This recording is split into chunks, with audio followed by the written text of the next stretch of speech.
జయశ్రీ కుసుమహరనాథ్. కుసుమహరనాథ మహాప్రభుని హృదయామృతము పాగల్ హరనాథ్ లేఖావళి 3లో 1వ భాగము 51వ లేఖ.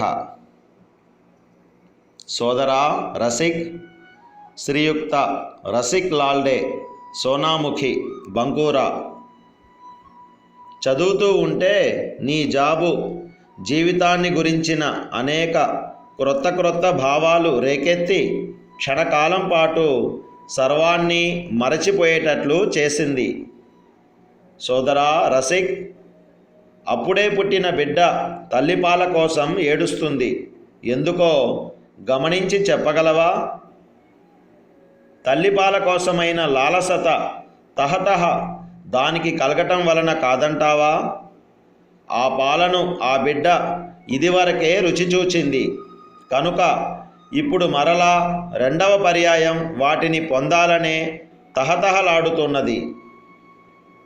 పాపం, వాటిని పొందేందుకై దానికి ఎంతో ఆలస్యమైపోతున్నది. అందుకే అలా ఏడుస్తున్నది. లేదు, పొందలేకపోయాను అని అంటూ నీవు ఆక్రందన చేస్తున్న సన్నివేశం ఆ వస్తువును లేదా వ్యక్తిని నీవు పూర్వం ఎప్పుడో పొందినట్లు, మరలా దానికోసమై తీవ్రమైన ఆకాంక్ష నీలో రూపం దాల్చినట్లు తెలియచెబుతున్నది.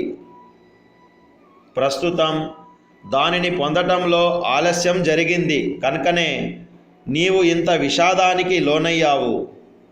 సోదరా, శ్రీకృష్ణుడు బృందావనం విడిచి మధురకు వెళ్ళినప్పుడు శ్రీమతి రాధిక చంద్రావళి వద్దకు వచ్చి ఆమెతో, చంద్రావళి, నీవు కృష్ణుని చూచావు, నీవెంత ధన్యురాలివే. ఆయన దర్శనం కూడా నా అదృష్టంలో లేదు అని వాపోయింది. ఈ సన్నివేశం మనకు ఏమి చెబుతుంది? అనురాగం ఎంత ఎక్కువగా ఉంటే ప్రియునికై విరహము, అభావము అనగా ఆయన దగ్గర లేదు, ఆయనను పొందవలననడి ఆకాంక్ష అంత అధికంగా బాధిస్తుందని తెలుస్తుంది. పొందలేనేమో, పోగొట్టుకున్నాను అంటూ సదా అదే చింతనతోనున్న నీవు నీ వలనే ఆలోచించేవారు ధన్యులే. సోదరా రసిక్, పతితోద్ధారుడు, ఠాకూర్ ఇత్యాది బిరుదులను ఆయనకు తగిలించిన కొలది ఆయనను మనం భార్యడు దూరంలో ఉంచుతున్నట్లే. భార్య తన ప్రాణమునకే ప్రియమైన భర్తను తమరు, దయచేయండి మొదలైన గౌరవ పురస్సరమైన పదజాలంతో సంబోధించినంత కాలము వారి మధ్య సాన్నిహిత్యము, పరస్పరానురాగము గట్టిపడదు. అందుకే ప్రాణ సమానుడైన ఆ ప్రాణవల్లభునికి అలాంటి పేర్లను, విశేషణములను తొడుగులుగా తగిలించినంత కాలము కావాలని ఆయనను దూరంగా ఉంచిన వారమే అవుతాము. నన్ను నీవు గౌరవ పురస్సరమైన పదజాలంతో పిలుస్తున్నంత కాలము ఆ గౌరవాన్ని భద్రంగా చెక్కు చెదరకుండా నిలబెట్టుకోవడం కోసమై నీ ఎడ నేను కూడా అలాగే ప్రవర్తించాలి అనే భావం నాలో ఉంటూనే ఉంటుంది. దానిలో కృత్రిమత్వం, తెచ్చిపెట్టుకున్నతనం ఏమాత్రంగానైనా అంతర్లీనంగా ఉంటుంది. కనుక తమ్ముడు, మన రసిక శేఖరుడైన నటవరునకు గోపాల వేషమే బాగా నప్పుతుంది. అతనికి మహారాజ వేషం వేయాల్సిన అవసరం మనకేమిటి? తమ్ముడు, అదుపు ఆజ్ఞలు లేకుండా బాధ్యతారహితంగా దురుసుగా మాట్లాడే వ్యక్తిని నీవు చాలా మంచివాడవు, ఎంతో నెమ్మదైన వాడవు అంటూ సాదరంగా పిలుస్తూ ఉంటే అతడు తనను ఆదరంగా చూచేవారి దగ్గర తన చంచల స్వభావాన్ని, దురుసుతనాన్ని అదుపులో పెట్టుకుని తనను తాను గౌరవనీయమైన వ్యక్తిగా రూపొందించుకుంటాడు. అందుకే మన గొల్లవాణిని రాజుగా అలంకరించకండి. ప్రాణనాథ, మిత్రమా, హృదయవల్లభ మొదలైన పేర్లతోనే పిలవండి. దయామయ, అధమతారణ మొదలైన పేర్లతో పిలిస్తే మనపై ఆయన ఆదరణ ఏమీ పెరుగదు. అలా చేస్తేమా ఆయనను పొందటంలో ఆలస్యం జరుగుతుంది. మునులు ఋషులు ఆయనను అనంతకాలం నుండి పతితపావన, దయామయ ఇత్యాది పేర్లతో పిలుస్తూనే ఉన్నారు. కానీ వారు ఆయనను ఇంకా పొందనే లేదు. అలా కాకుండా వ్రజ గోపకన్యలు ఆయనను కేవలం బంధు, నేస్తమా అని మాత్రమే పిలిచారు. తత్ఫలితంగా ఆయన వారి ముందు సశరీరంగా గోచరించడమే కాకుండా వారికి రుణగ్రస్తుడై వారిని బ్రతిమలాడుకోవటం మూలంగా కానీ, వారి పాదాలు పట్టుకొని కానీ వారి ప్రేమ రుణాన్ని తీర్చుకునే మార్గం లేక చివరకు ఆ రమణి రాధనామాన్నే స్మరిస్తూ గడప గడపకు తిరుగుతూ విలపించి విలపించి ఆ రుణాన్ని తీర్చుకున్నాడు. ఆయన ఇక ముందు కూడా అలాగే చేయాలి.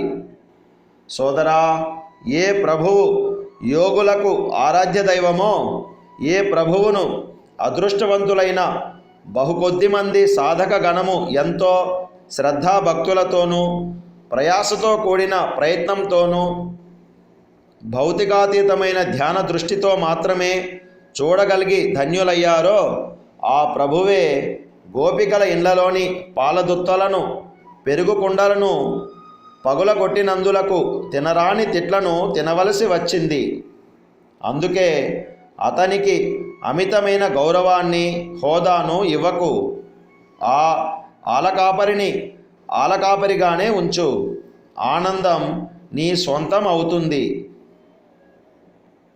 లేఖలోని తక్కిన విశేషాలను తరువాతి భాగంలో విందాం. కుసుమహర కుసుమహర కుసుమహర.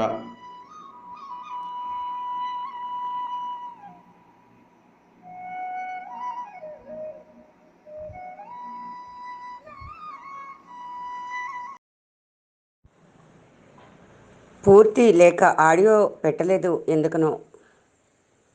51వ లేఖ.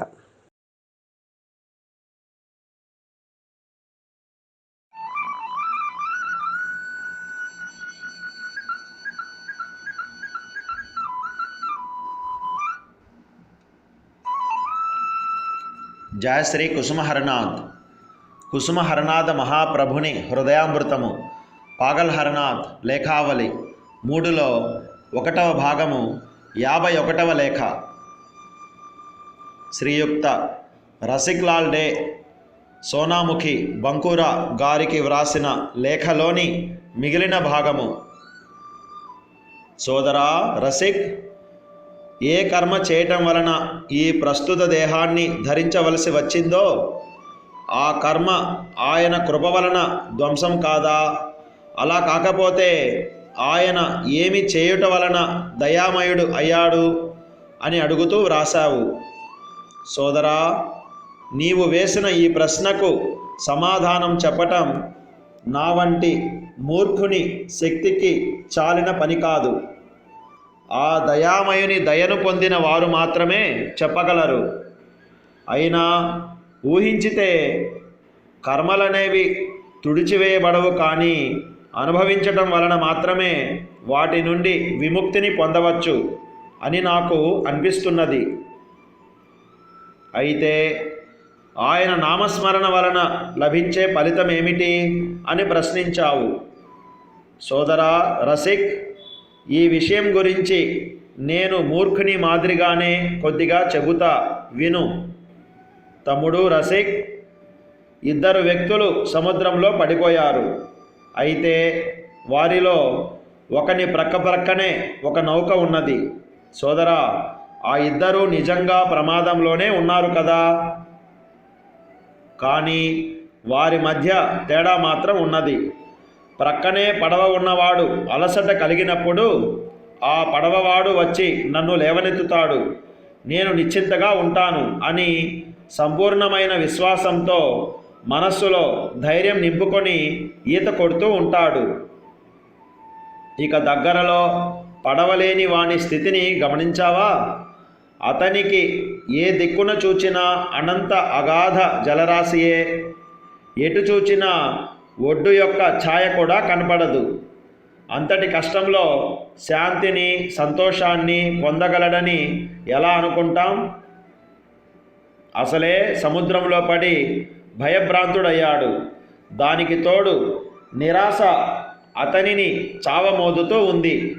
ఇక ఈ నిస్సహాయ స్థితి భయంకరంగాను, మరింత భయంకరంగాను కాబోతుందని ఊహించి నిజంగా ప్రాణాలు పోకముందే శరీర స్మృతిని కోల్పోతాడు. తమ్ముడు, ఇప్పుడు చెప్పు, ప్రభుని ఆశ్రయం పొందటం వలన ఫలం ఉన్నదా లేదా? కర్మఫలాన్ని అందరూ అనుభవించాల్సిందే. కర్మ అంటే ఈ ప్రస్తుత శరీరాన్ని పొందడానికి గల కారణం అని అర్థం. నావికుని శరణ్యం పొందిన వారికి మాత్రం భయం లేదు. నిర్భయంగా ఈదుకుంటూ ఏనాటికో ఒకనాటికి ఒడ్డుకు ఎక్కగలరు. అంతేకాదు, పడవవాణి సహాయంతో ఒకసారి పడవలోనికి ఎక్కగలిగితే ఆ మీదట నీటిలో మునిగిపోతామనే అనుమానమే ఉండదు. అప్పుడిక అంతా నిశ్చింతయే.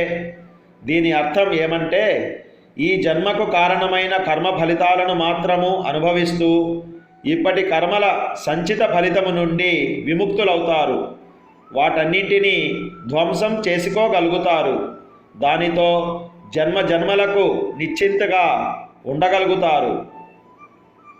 అయితే తమ్ముడు, ఆ కర్ణధారి చుక్కాని పట్టేవాడు యొక్క రక్షణను కోరని వానికి నాలుగు దిక్కులా జలరాశియే ఉంటుంది. ఒకప్పుడు సుఖాన్ని, మరొకప్పుడు దుఃఖాన్ని అనుభవిస్తూ విరామం లేకుండా తిరగాల్సిందే, ఈదుతూ ఉండాల్సిందే.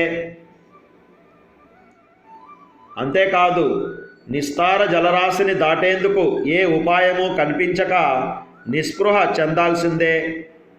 ఇక ప్రవాహమా విరామం లేకుండా ప్రవహిస్తూనే ఉంటుందాయే. దానితో రెప్పపాటు కాలం కూడా నిలకడగా ఉండేందుకు కానీ విశ్రాంతి తీసుకునేందుకు కానీ వీలు లేదు. సముద్రానికి ఏ విధంగా తీరం లేదో పాపం వారి కర్మలకు అవధియే ఉండదు. ఒకటి పోతుంటే మరొకటి వచ్చి కూర్చుంటుంది. ఒకటి పూర్తి అవుతుంటే ఇంకొకటి ప్రారంభిస్తుంటుంది. కర్మ వినాశకరుడైన హరిని మర్చిపోతే కర్మ నశించదు అని దీనిని బట్టి తెలుస్తుంది. అనుభవించుట ద్వారానే కర్మఫలం తగ్గుతుంది. బురద పెట్టి కడిగితే బురద తగ్గవచ్చు కానీ పూర్తిగా పోదు. అదేవిధంగా కర్మల ద్వారా కర్మఫలము తగ్గవచ్చునేమో కానీ కర్మయే రూపుమాయదు. రసిక్, ఈ విషయాన్ని నేను సూచన మాత్రంగానే ఈ లేఖలో వ్రాశాను. ఇక నీవు నీ ఊహల ద్వారా, చింతన ద్వారా ఈ అస్థిపంజరాన్ని నాలుగు వైపులా మాంసము, కండరాలు, రక్తనాళములు మొదలైన వాటితో పొదిగి ఆ తరువాత దాని మీద ఆభరణాలతో అలంకరించు. అప్పుడు అదెంత శోభాయమానంగా ఉంటుందో చూడు. నీవు ముగ్ధుడవై అందరికీ చూపించు. దానిని గురించి నలుగురికి వివరించి చెప్పు. హరిస్మరణను ఎవ్వరునూ ఎందుకైనా కానీ మరువకుండెదరుగాక. ఈ కారణంగానే మహాత్ములైన వారు హరిస్మృతి సర్వాపత్ విధ్వంసి, హరిని గురించిన స్మృతియే సర్వాపదలను నాశనం చేస్తుంది అని వ్రాశారు. సోదరా, భౌతిక శక్తిచే వశపరచుకొనలేని దానిని వశం చేసుకునేందుకు ఉపాయమే లేదంటావా? సోదరా రసిక్, పూర్వకాలంలో సింహాలు, పెద్ద పులులు మొదలైన భయానకమైన జంతుజాలాన్ని ఋషిగణం ఎలా వశం చేసుకున్నారు? మన ప్రాణమే అయిన శ్రీ గౌరాంగుడు మదించిన అడవి ఏనుగులను, సుందరవనంలోని భయానకమైన పెద్ద పులుల సమూహాన్ని ఎలా వశం చేసుకున్నాడు? ఆయన వద్ద అస్త్రములు, కవచములు లేవు. కేవలం ఒక్క ప్రేమతో తప్ప ఆయన ఎవరిని దేనితోనూ శాసించలేదు కదా. ప్రేమమయమైన ఆయన మూర్తిని చూచినదే తడవుగా అవి అన్నీ కూడా తమ తమ సహజ స్వభావానుగతమైన హింసా ప్రవృత్తిని మరచిపోయాయి. అంతేకాదు, గౌరాంగుని సాంగత్యంలో అవన్నీ కూడా ప్రేమతోనే మత్తులైపోయాయి. ప్రేమకు మూల కారణము నమ్రత, అంటే తనకు తాను తక్కువ, హీన అనుభావము. సోదరా, కామిని కాంచనము అనేవి రెండు అజేయమైన శత్రువులు. వాటిని జయించాలి అని అనుకునే వారెవరూ బలప్రయోగం చేసి వాటిని పొందలేరు, జయించలేరు. అందుకు ఒకే ఒక ఉపాయం, వాటి ముందు తన హీనతను, తక్కువతనాన్ని అంగీకరించటమే. వారి సమక్షంలో దాసోహం అని అనటమే. వారి ముందు నీవు నీ తక్కువతనాన్ని అంగీకరిస్తే, దాసోహం అని సేవ చేయటం ప్రారంభిస్తే, క్రమక్రమంగా వారే నిన్ను తమ ఆంతరంగికునిగా భావించి నీపై విశ్వాసముంచి ఆ తర్వాత నీకే సర్వాధికారాలను దత్తం చేస్తారు. క్రమంగా ఓర్పు వహించి సమయం చూచి తిరగబడు, చావమోదు. జయము నీ అరచేతిలో ఉంటుంది. హరిదాసు, స్వర్గ విద్యాధరిల కథను వింటుంటే ఇదే అనుభవం కలుగుతుంది. ఇక కాగితంలో చోటు లేనందున ఇంతటితో ఆపుతున్నాను. నీ వాడనైన హర. కుసుమహర, కుసుమహర, కుసుమహర.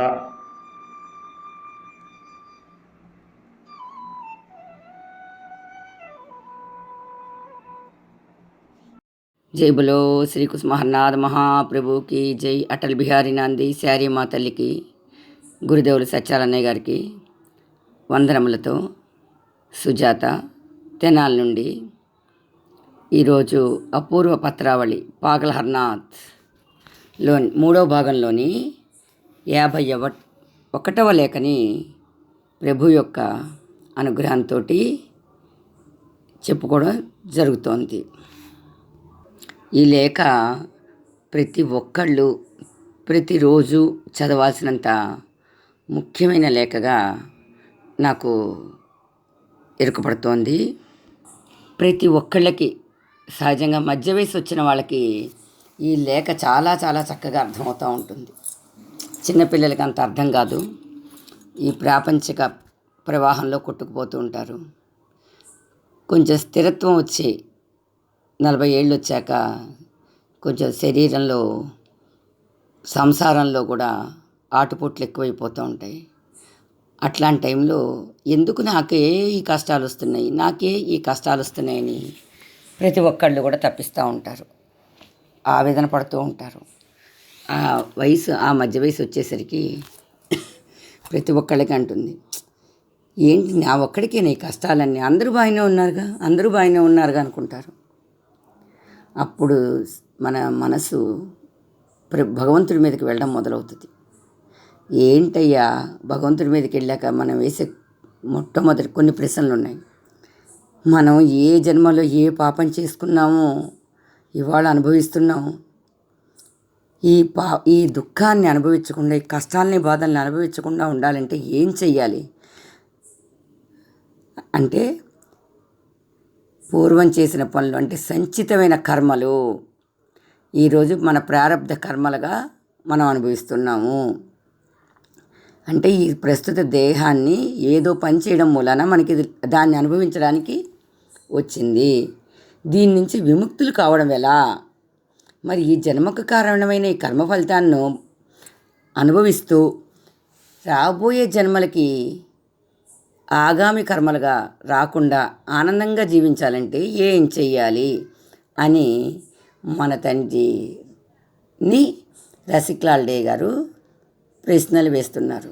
దానికి బాబా అంటున్నారు, నీవు అడిగిన ప్రశ్నలకి నా వంటి మూర్ఖుడు సమాధానం చెప్పలేడు. అయితే నాకు తెలిసింది ఏదో కొంచెం విషయాలు మాత్రం కొద్దిగా చెప్తాను, విను నువ్వు. అయితే వీటిలాంటి వాటికి ఎవరు సమాధానాలు చెప్పగలరంటే ఆ దయను పొందిన వారు మాత్రమే చెప్పగలరు. అంటే భగవంతుడు మీద ఆధారపడ్డ వాళ్ళు, భగవంతుడు దయను పొందిన వాళ్ళు అన్నమాట. అంటే భగవంతుడే వాళ్ళ శ్రేయస్సు స్వయంగా చూసుకుంటాడు. అంటే వాళ్ళు సంపూర్ణంగా భగవంతుడి మీద ఆధారపడిన వాళ్ళు మాత్రమే చెప్పగలరు. నా వంటి మూర్ఖుడు చెప్పలేరు. అయినా కొంచెం చెప్తాను విను అంటున్నారు. సాక్షాత్తు ఆ భగవంతుడే మనకి చెప్పడానికి సన్నద్ధుడయ్యారు. ఎంత చక్కగా చూడండి, మనం పాత కర్మలు ఏం చేసుకున్నామో దాని ప్రారంభం అనుభవిస్తున్నాం కనుక రాబోయే జన్మలకి అట్లాంటి దుఃఖభాజనమైన జీవితం రాకుండా జన్మ జన్మలకు నిశ్చింతగా ఉండాలంటే ఏం చెయ్యాలి అని అడిగారనమాట మన తండ్రిని రసికలాల్ డే గారు. దానికి మన తండ్రి ఏం చెప్తున్నారో విందామా మరి. దానికి ఉదాహరణగా మన తండ్రి హర్నాథులు చెప్తున్నారు. తమ్ముడు రషిక్ లాల్ డే గారిని తమ్ముడు, సోదరా అని ఎంత ముద్దుగా పిలుస్తున్నారో చూడండి. తమ్ముడు, రసిక్ ఇద్దరు వ్యక్తులు సముద్రంలో పడిపోయారు. అయితే దారిలో ఒకని పక్కనే సముద్రంలో పడిపోయారు కదా, ఆయన పక్కన ఒక నౌక ఉందంట. సోదరా, ఆ ఇద్దరు నిజంగా ప్రమాదంలోనే ఉన్నారు కదా, కానీ వారి మధ్యలో ఒక తేడా ఒకటి ఉన్నదంటున్నారు. ఏంటయ్యా అంటే, ఒక వ్యక్తి పక్కన పడవ ఉన్నదట. పడవ ఉన్నాడు. పడవ ఉన్నవాడు పక్కన పడిపోయాడు. పడవలోంచి పడిపోయాడు అనుకోవాలి, మనం భావించుకోవాలి. అలసట కలిగినప్పుడు ఆ పడవవాడు నన్ను వచ్చి లేవనెత్తుతాడు, నేను నిశ్చింతగా ఉంటాను. పడవలోంచి ఇద్దరు పడిపోయారు కదా, అయితే అని చెప్పేసి సంపూర్ణ విశ్వాసంతో మనసులో ధైర్యం నింపుకుని ఈత కొడుతూ ఉంటాడనమాట.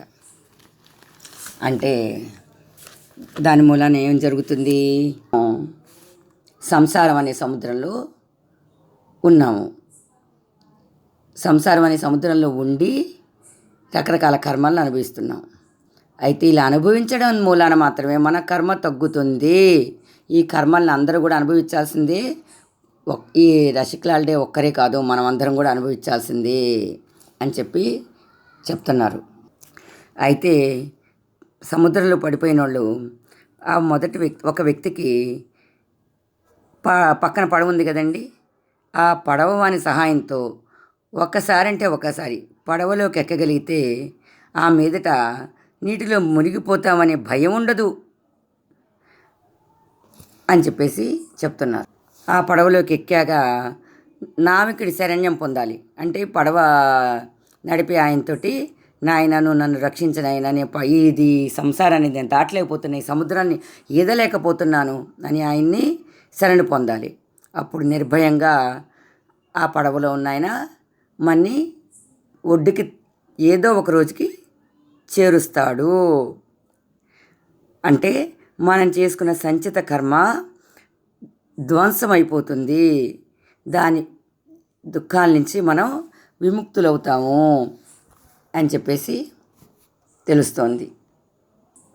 అయితే రెండో వ్యక్తి అంటే ఇక దగ్గరలో పడవలేని వాని స్థితి గమనిస్తే, అతనికి ఏ దిక్కును చూసినా అనంతమైన జలరాశి, ఎటు చూసినా కూడా ఒడ్డు యొక్క ఛాయ కూడా కనిపించట్లేదు. అసలే సముద్రంలో పడి భయభ్రాంతుడయ్యాడు. దానికి తోడు ఇంకా ఒడ్డు కనిపించట్లేదు, ఎవరూ లేరు, ఎక్కడ చూసినా కూడా చుట్టూ నీళ్ళే. అస్సలు ఎంత భయం వేస్తోంది, నేను చచ్చిపోతాను, నాకెవరు లేరు, ఏ వైపున లేడు ఆప్తుడకండును నీవు వినా జగతి అనేవాడికి పడవవాడున్నాడు. అసలు పడవే లేని వాడి దగ్గర ఎట్లా ఉంటుంది అంటే, వాడు నిరాశపడిపోతూ ఉంటాడు. నేను చచ్చిపోతాను, ఏమైనా సరే నేను చచ్చిపోతాను, నాకెవరు లేరు, నేను ఇంత దూరం నేను ఈదలేను, అసలు కనుచూపు మేరలా నీళ్ళే ఉన్నాయి అని నిస్సహాయ స్థితిలో భయంకరంగా బాధాకరంగా ఉంటుంది. ఇంకా అతను ఎప్పుడైతే అలా ఊహిస్తూ ఉంటారో చివరికి ఆ భయంతో అతనికి శరీరం యొక్క స్మృతి కోల్పోతాడు. అసలు ఎందుకు అట్లా జరుగుతుంది, భయం ఎందుకు వస్తుందంటే, అక్కడ అతనున్న జలరాశిలో ప్రవాహం విరామం లేకుండా ప్రవహిస్తూనే ఉంటుంది. ఒక్క రెప్పపాటు కాలం కూడా ఆ ప్రవాహం నిలకడగా ఉండదు. విశ్రాంతి తీసుకునేందుకు కూడా వీలుండదు. ఎక్కడన్నా ఆగి ఎక్కడన్నా రాళ్ళలో బండలో ఏదన్నా ఉంటే దాని మీద ఎక్కి కూర్చొని విశ్రాంతి తీసుకుని మళ్ళీ ఇద్దాం అనుకోవడానికి కూడా అక్కడ ఏమీ కనిపించవు. విరామం లేకుండా ఈదుతూ ఉండాల్సిందే. ఆ విస్తారమైన జలరాశిని దాటేందుకు ఏ ఉపాయం కూడా కనిపించక నిస్పృహ చెంది శరీరం యొక్క స్మృతి కోల్పోతారు. అంటే ఇక్కడ ప్రభువు ఏం చెప్తున్నారంటే, మనం నావికుడు అంటే కర్ణధారి చుక్కాని పట్టేవాడి యొక్క రక్షణ కోరితే మనకి పడవ వచ్చి, పడవ అంటే మన భగవంతుడు యొక్క ఆశ్రయం, రక్షిస్తాడు. భగవంతుడు లేడు, భగవంతుడు నాకేం చేస్తాడు, ఇదేంటి అని నాస్తికులు ఉంటారు కదండి. అట్లాంటి వాళ్ళకి ఏ దిక్కును చూసినా జలరాశి ఉంటారు. అట్లాంటి వాళ్ళకి ఒకప్పుడు సుఖం, ఒక్కసారి దుఃఖము అలా అనుభవిస్తూనే ఉంటారు. వాళ్ళ కష్టాలకి ఎట్లాంటి జీవితం అంటే సముద్రానికి ఏ విధంగా తీరం ఉండదో, వారి పాపకర్మలకు కూడా అవధియే ఉండదట పాపం. వాళ్ళ కర్మలకు కూడా సముద్రానికి ఏ విధంగా తీరం లేదో, ఒడ్డు కనిపించట్లేదో, వాళ్ళ కర్మలకు కూడా అలాగా అంత ఉండదు.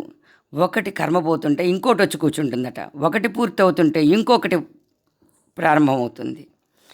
దీన్ని బట్టి అర్థమవుతుంది ఏంటంటే, బురద పెట్టి కడిగితే బురద తక్కవచ్చు కానీ పూర్తిగా పోదు అని చెప్తున్నారు మన తండ్రి హన్నాదులు. అంటే ప్రాపంచిక కర్తవ్యాలు ఏవైతే ఉన్నాయో వాటిని బురదతో పోలుస్తున్నారు.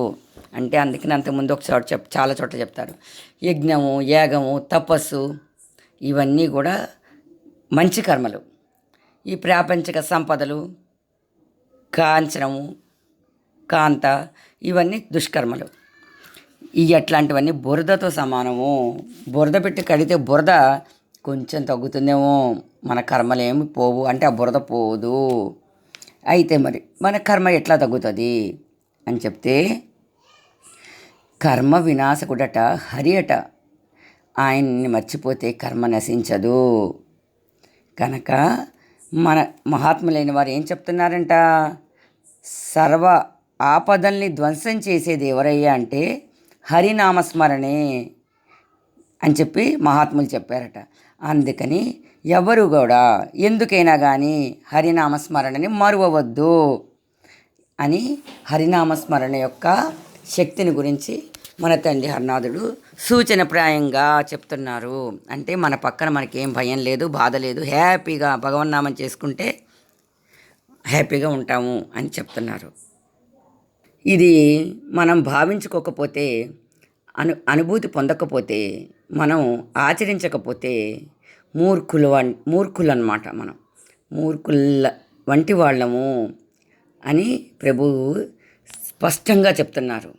భగవన్నామాన్ని ఆశ్రయించుకోండి, మీరు ఒడ్డుకు చేరగలరు, నిశ్చింతగా ఉంటారు. ఎప్పటి వరకు నిశ్చింతగా? జన్మలకి. అంటే మనకి ఇది ఒక్క జన్మతో అయిపోదు, రాబోయే జన్మలు కూడా చాలా ఉన్నాయి.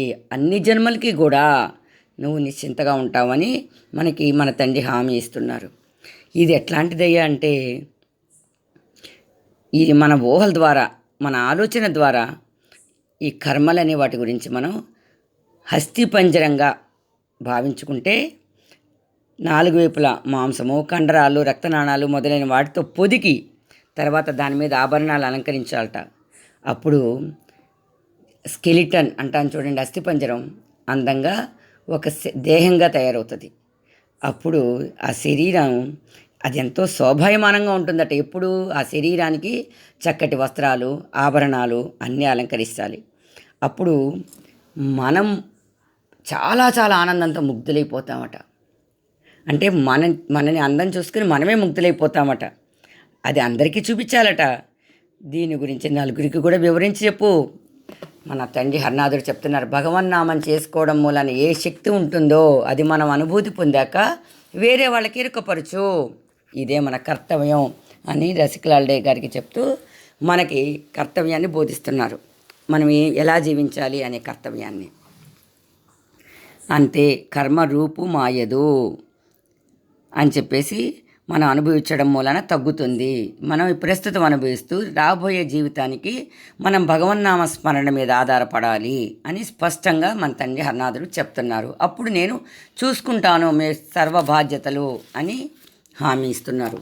ఎట్లా నౌకాధిపతిలాగా ఆయన నౌకలో కూర్చోబెట్టుకుని అన్నీ చక్కగా చూసుకుంటాను అని మనకి చెప్తున్నారు. చక్కగా చిన్న పిల్లలకి బోధించినట్టుగా చెప్తున్నారు.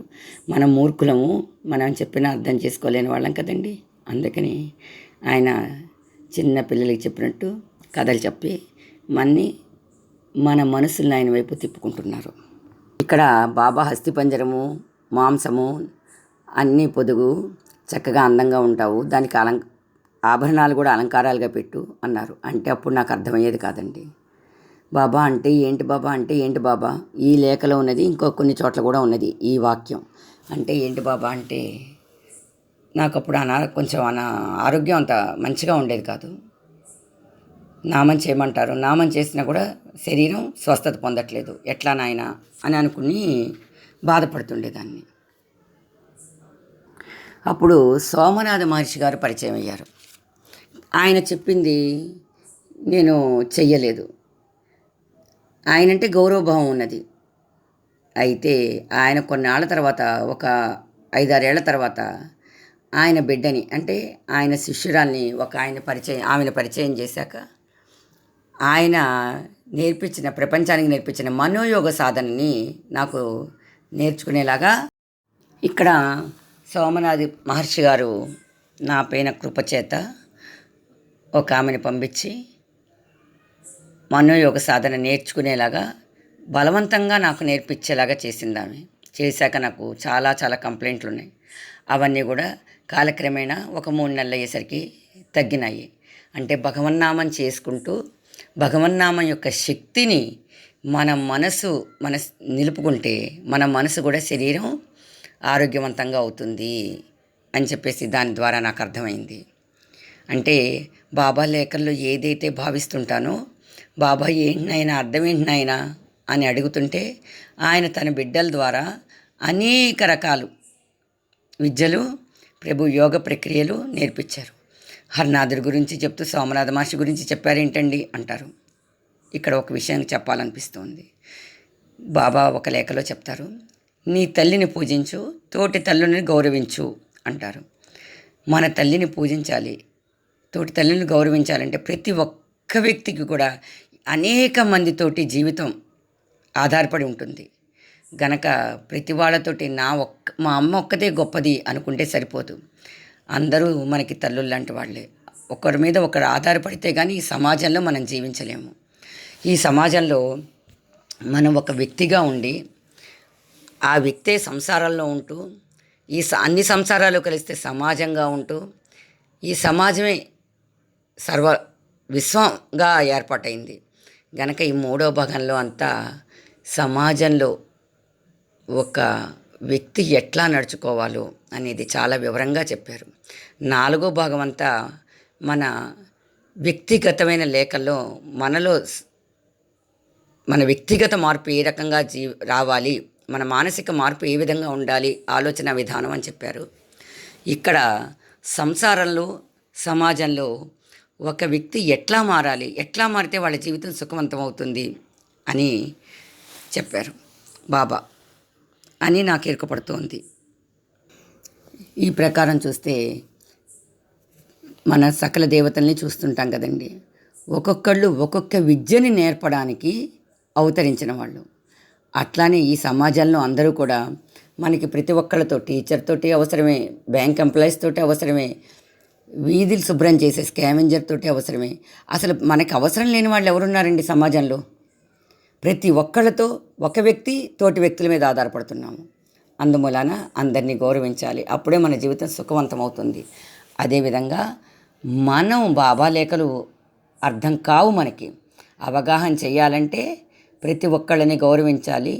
వాళ్ళ యొక్క విధానంలో మన బాబా లేఖలకి ఏది అనుకూలంగా ఉందో, దాంట్లో ఏముందో, బాబా ఏంటంటే ఒక వాక్యంలో ఒక జీవితం రాసేస్తారు.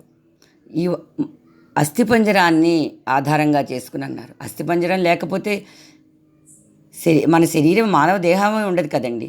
మరణించాక కనిపించేది అస్థిపంజరం. కానీ మనం అస్థిపంజరాన్ని గమనించుకోం కదండి. తోలు బొమ్మలు అంటే మాంసం ముద్దలైన మనకి శరీరము, మనస్సు, వాక్కు ద్వారా ఈ బొమ్మల్ని ఎట్లా ఆడిస్తున్నారు అనేది మనం తెలుసుకుంటే, ఈ అస్థిపంజరం వెనక భగవంతుడు మనతో అనేక కర్మలు చేయడం మూలాన ఈ జన్మ వచ్చింది. ఇవన్నీ నువ్వు అనుభవిస్తున్నావు. ఇవన్నీ అనుభవించకుండా నువ్వు ఆనందంగా నిశ్చింతగా ఉండే విధానం ఏంటి అంటే భగవంతుడి మీద ఆధారపడు. మరి భగవంతుడి మీద ఆధారపడితే సరిపోతుందా? మరి ఈ సమాజంలో, ఈ సంసారంలో పూర్వం అరణ్యాల్లోనే ఉండేవండి జంతువులు, సింహాలు, పెద్ద పుల్లు అవన్నీ కూడా. కానీ ఇప్పుడు జనారణ్యంలో అట్లాంటి వాళ్ళందరూ ఉంటున్నారు. మరి అట్లాంటి వాళ్ళందరూ ఉంటున్నప్పుడు వాళ్ళని ఎవరిని మనం భౌతిక శక్తితో మనం వశపరుచుకోలేం కదా. అసలు దానికి ఏమన్నా ఉపాయం ఉందా? పూర్వం అంటే చాలా రోజుల క్రితం సింహాలు, పెద్ద పులులు మొదలైన భయంకరమైన జంతువులు ఉన్నాయి. మరి పూర్వం ఋషులు అరణ్యాల్లోకి వెళ్ళిపోయి తపస్సు చేసుకునేవారు అని చెప్పేసి అన్నారు కదా. మరి ఇప్పుడు ఎట్లా జరుగుతుంది అవన్నీ? హౌ ఇట్ ఈస్ పాసిబుల్ అని అనుకుంటాం. మరి నైమిసారణ్యానికి వెళ్తే మరి అక్కడ అంత అరణ్యం పూర్వకాలంలో. మరి ఇప్పుడు ఎట్లా ఉంది? జనారణ్యం అయిపోయింది. కుళ్ళు, కుతంత్రాలు, మోసాలు, ద్వేషాలతోటి, స్వార్థపరతతోటి ఒక్కొక్కళ్ళు జీవిస్తున్నారు. మరి మనం ఎట్లా జీవించాలి సమాజంలో, ఈ సంసారంలో? అంతేకాదు, సరే పూర్వకాలం ఋషులే కాదు, మనకి తెలిసిన 500 సంవత్సరాల క్రితం ఉన్న గౌరాంగుడు కూడా మదించిన అడవి ఏనుగుల్ని, సుందరవనంలో భయంకరమైన పెద్ద పులులు, ఒకటే కాదండి, పెద్ద పుల్ల సమూహాన్ని కూడా ఎలా వశం చేసుకున్నాడు? అడవి ఏనుగులను కూడా ఎట్లా వశం చేసుకున్నాడు? మరి ఆయన దగ్గర అస్త్రాలు, కవచాలు అవన్నీ లేవు కదా. ఆయన సన్యాసి కదా. అరణ్య మార్గాల నుంచి ఒక చోట నుంచి ఇంకో చోటికి ప్రయాణం చేస్తూ భగవన్నామాన్ని ఆయన ప్రచారం చేశారు కదా. హరే కృష్ణ నామాన్ని ఎట్లా చేశారు ఆయన? ఇవన్నీ ఉత్తి కబుర్లేనా? నిజంగా ఏదైనా జరిగే విషయమేనా అది? మరి అట్లాంటి భౌతిక శక్తితో మనం వశపరుచుకోలేకపోతున్నాం కదా. ఎట్లా వశపరుచుకోవాలి వాటిని అని చెప్పేసి రసికలాల్ డేర్ గారు మన హర్నాథుణ్ణి ప్రశ్నిస్తున్నారు. దానికి సోదరా రసిక్, దీనన్నిటికీ కారణం ఏంటంటే ప్రేమకు మూలం నమ్రత. ఆ నమ్రత మూలాన, అంటే నమ్రత అంటే ఏంటి తెలియదు మనకి, ప్రేమ అంటే ఏంటి తెలియదు. ప్రేమ అంటే నాలో ఉన్న జీవుడే బాహ్యంలో ఆ ప్రాణిలో కూడా ఉన్నది అని భావం కలిగి ఉండడం. సర్వుల్లో ఉన్నది మన సర్వేశ్వరుడే. దాని మూలంగా నాలో ఉన్న జీవుడు వాళ్ళల్లో ఉన్న జీవుడే ఒకడే కదా. ఆ భావం వస్తే తెలియకుండానే మనసులో నమ్రత వస్తుంది. నమ్రత అంటే ఏంటి? మనకి మనం తక్కువ, నేను హీనుడును అనే భావం అంగీకరించగలుగుతాం. అయితే గౌరాంగుడు కూడా ఏం చేశాడు? కేవలం ప్రేమతో మాత్రమే, అంటే దయగా, ప్రేమగా, కరుణగా చూసే చూపులు ఉంటాయి చూసారా, వాటితో మాత్రమే, ఆ కంటి యొక్క దృష్టి మూలాన, గౌరాంగుడి యొక్క దృష్టి మూలాన అవి ఆయనకి లొంగిపోయినాయట. ఆయన ఎవరిని కూడా ఏంటి కూడా అని శాసించాలా, నువ్వు అట్లా ఉండు, నువ్వు ఇట్లా ఉండని చేసి చెప్పలా. ఆయన భగవన్నామం చేసుకుంటూ ఉన్నారు. అందరిలో ఉన్నది ఆయనే కదా. ఆయన ఎట్లా నడిపిస్తే అట్లా నడుస్తారు. ఎప్పుడైతే ఆ భావంతో జీవించారో ఆ జంతువుల్లో కూడా ఉన్న హింసా ప్రవృత్తి కూడా మర్చిపోయాయి. ఆ గౌరాంగుని సాంగత్యంలో అవన్నీ కూడా ప్రేమతో మత్తులైపోయాయట. అంటే ఆయన చక్కగా ప్రేమతో చూడడం, అవి దగ్గరికి రాగానే భయపడి పారిపోకుండా, ఆహాకారాలు చేయకుండా వాటిని ఆయన ప్రేమతో నిమరడం, అంటే పెంపుడు జంతువుల్ని చూసినట్టుగా వాటిని అలాగ చూసేసరికి అవన్నీ కూడా ఆయన అనుసరించాయి. ఆయన సాంగత్యాలు అన్నీ కూడా ప్రేమతో మత్తులైపోయాయటండి.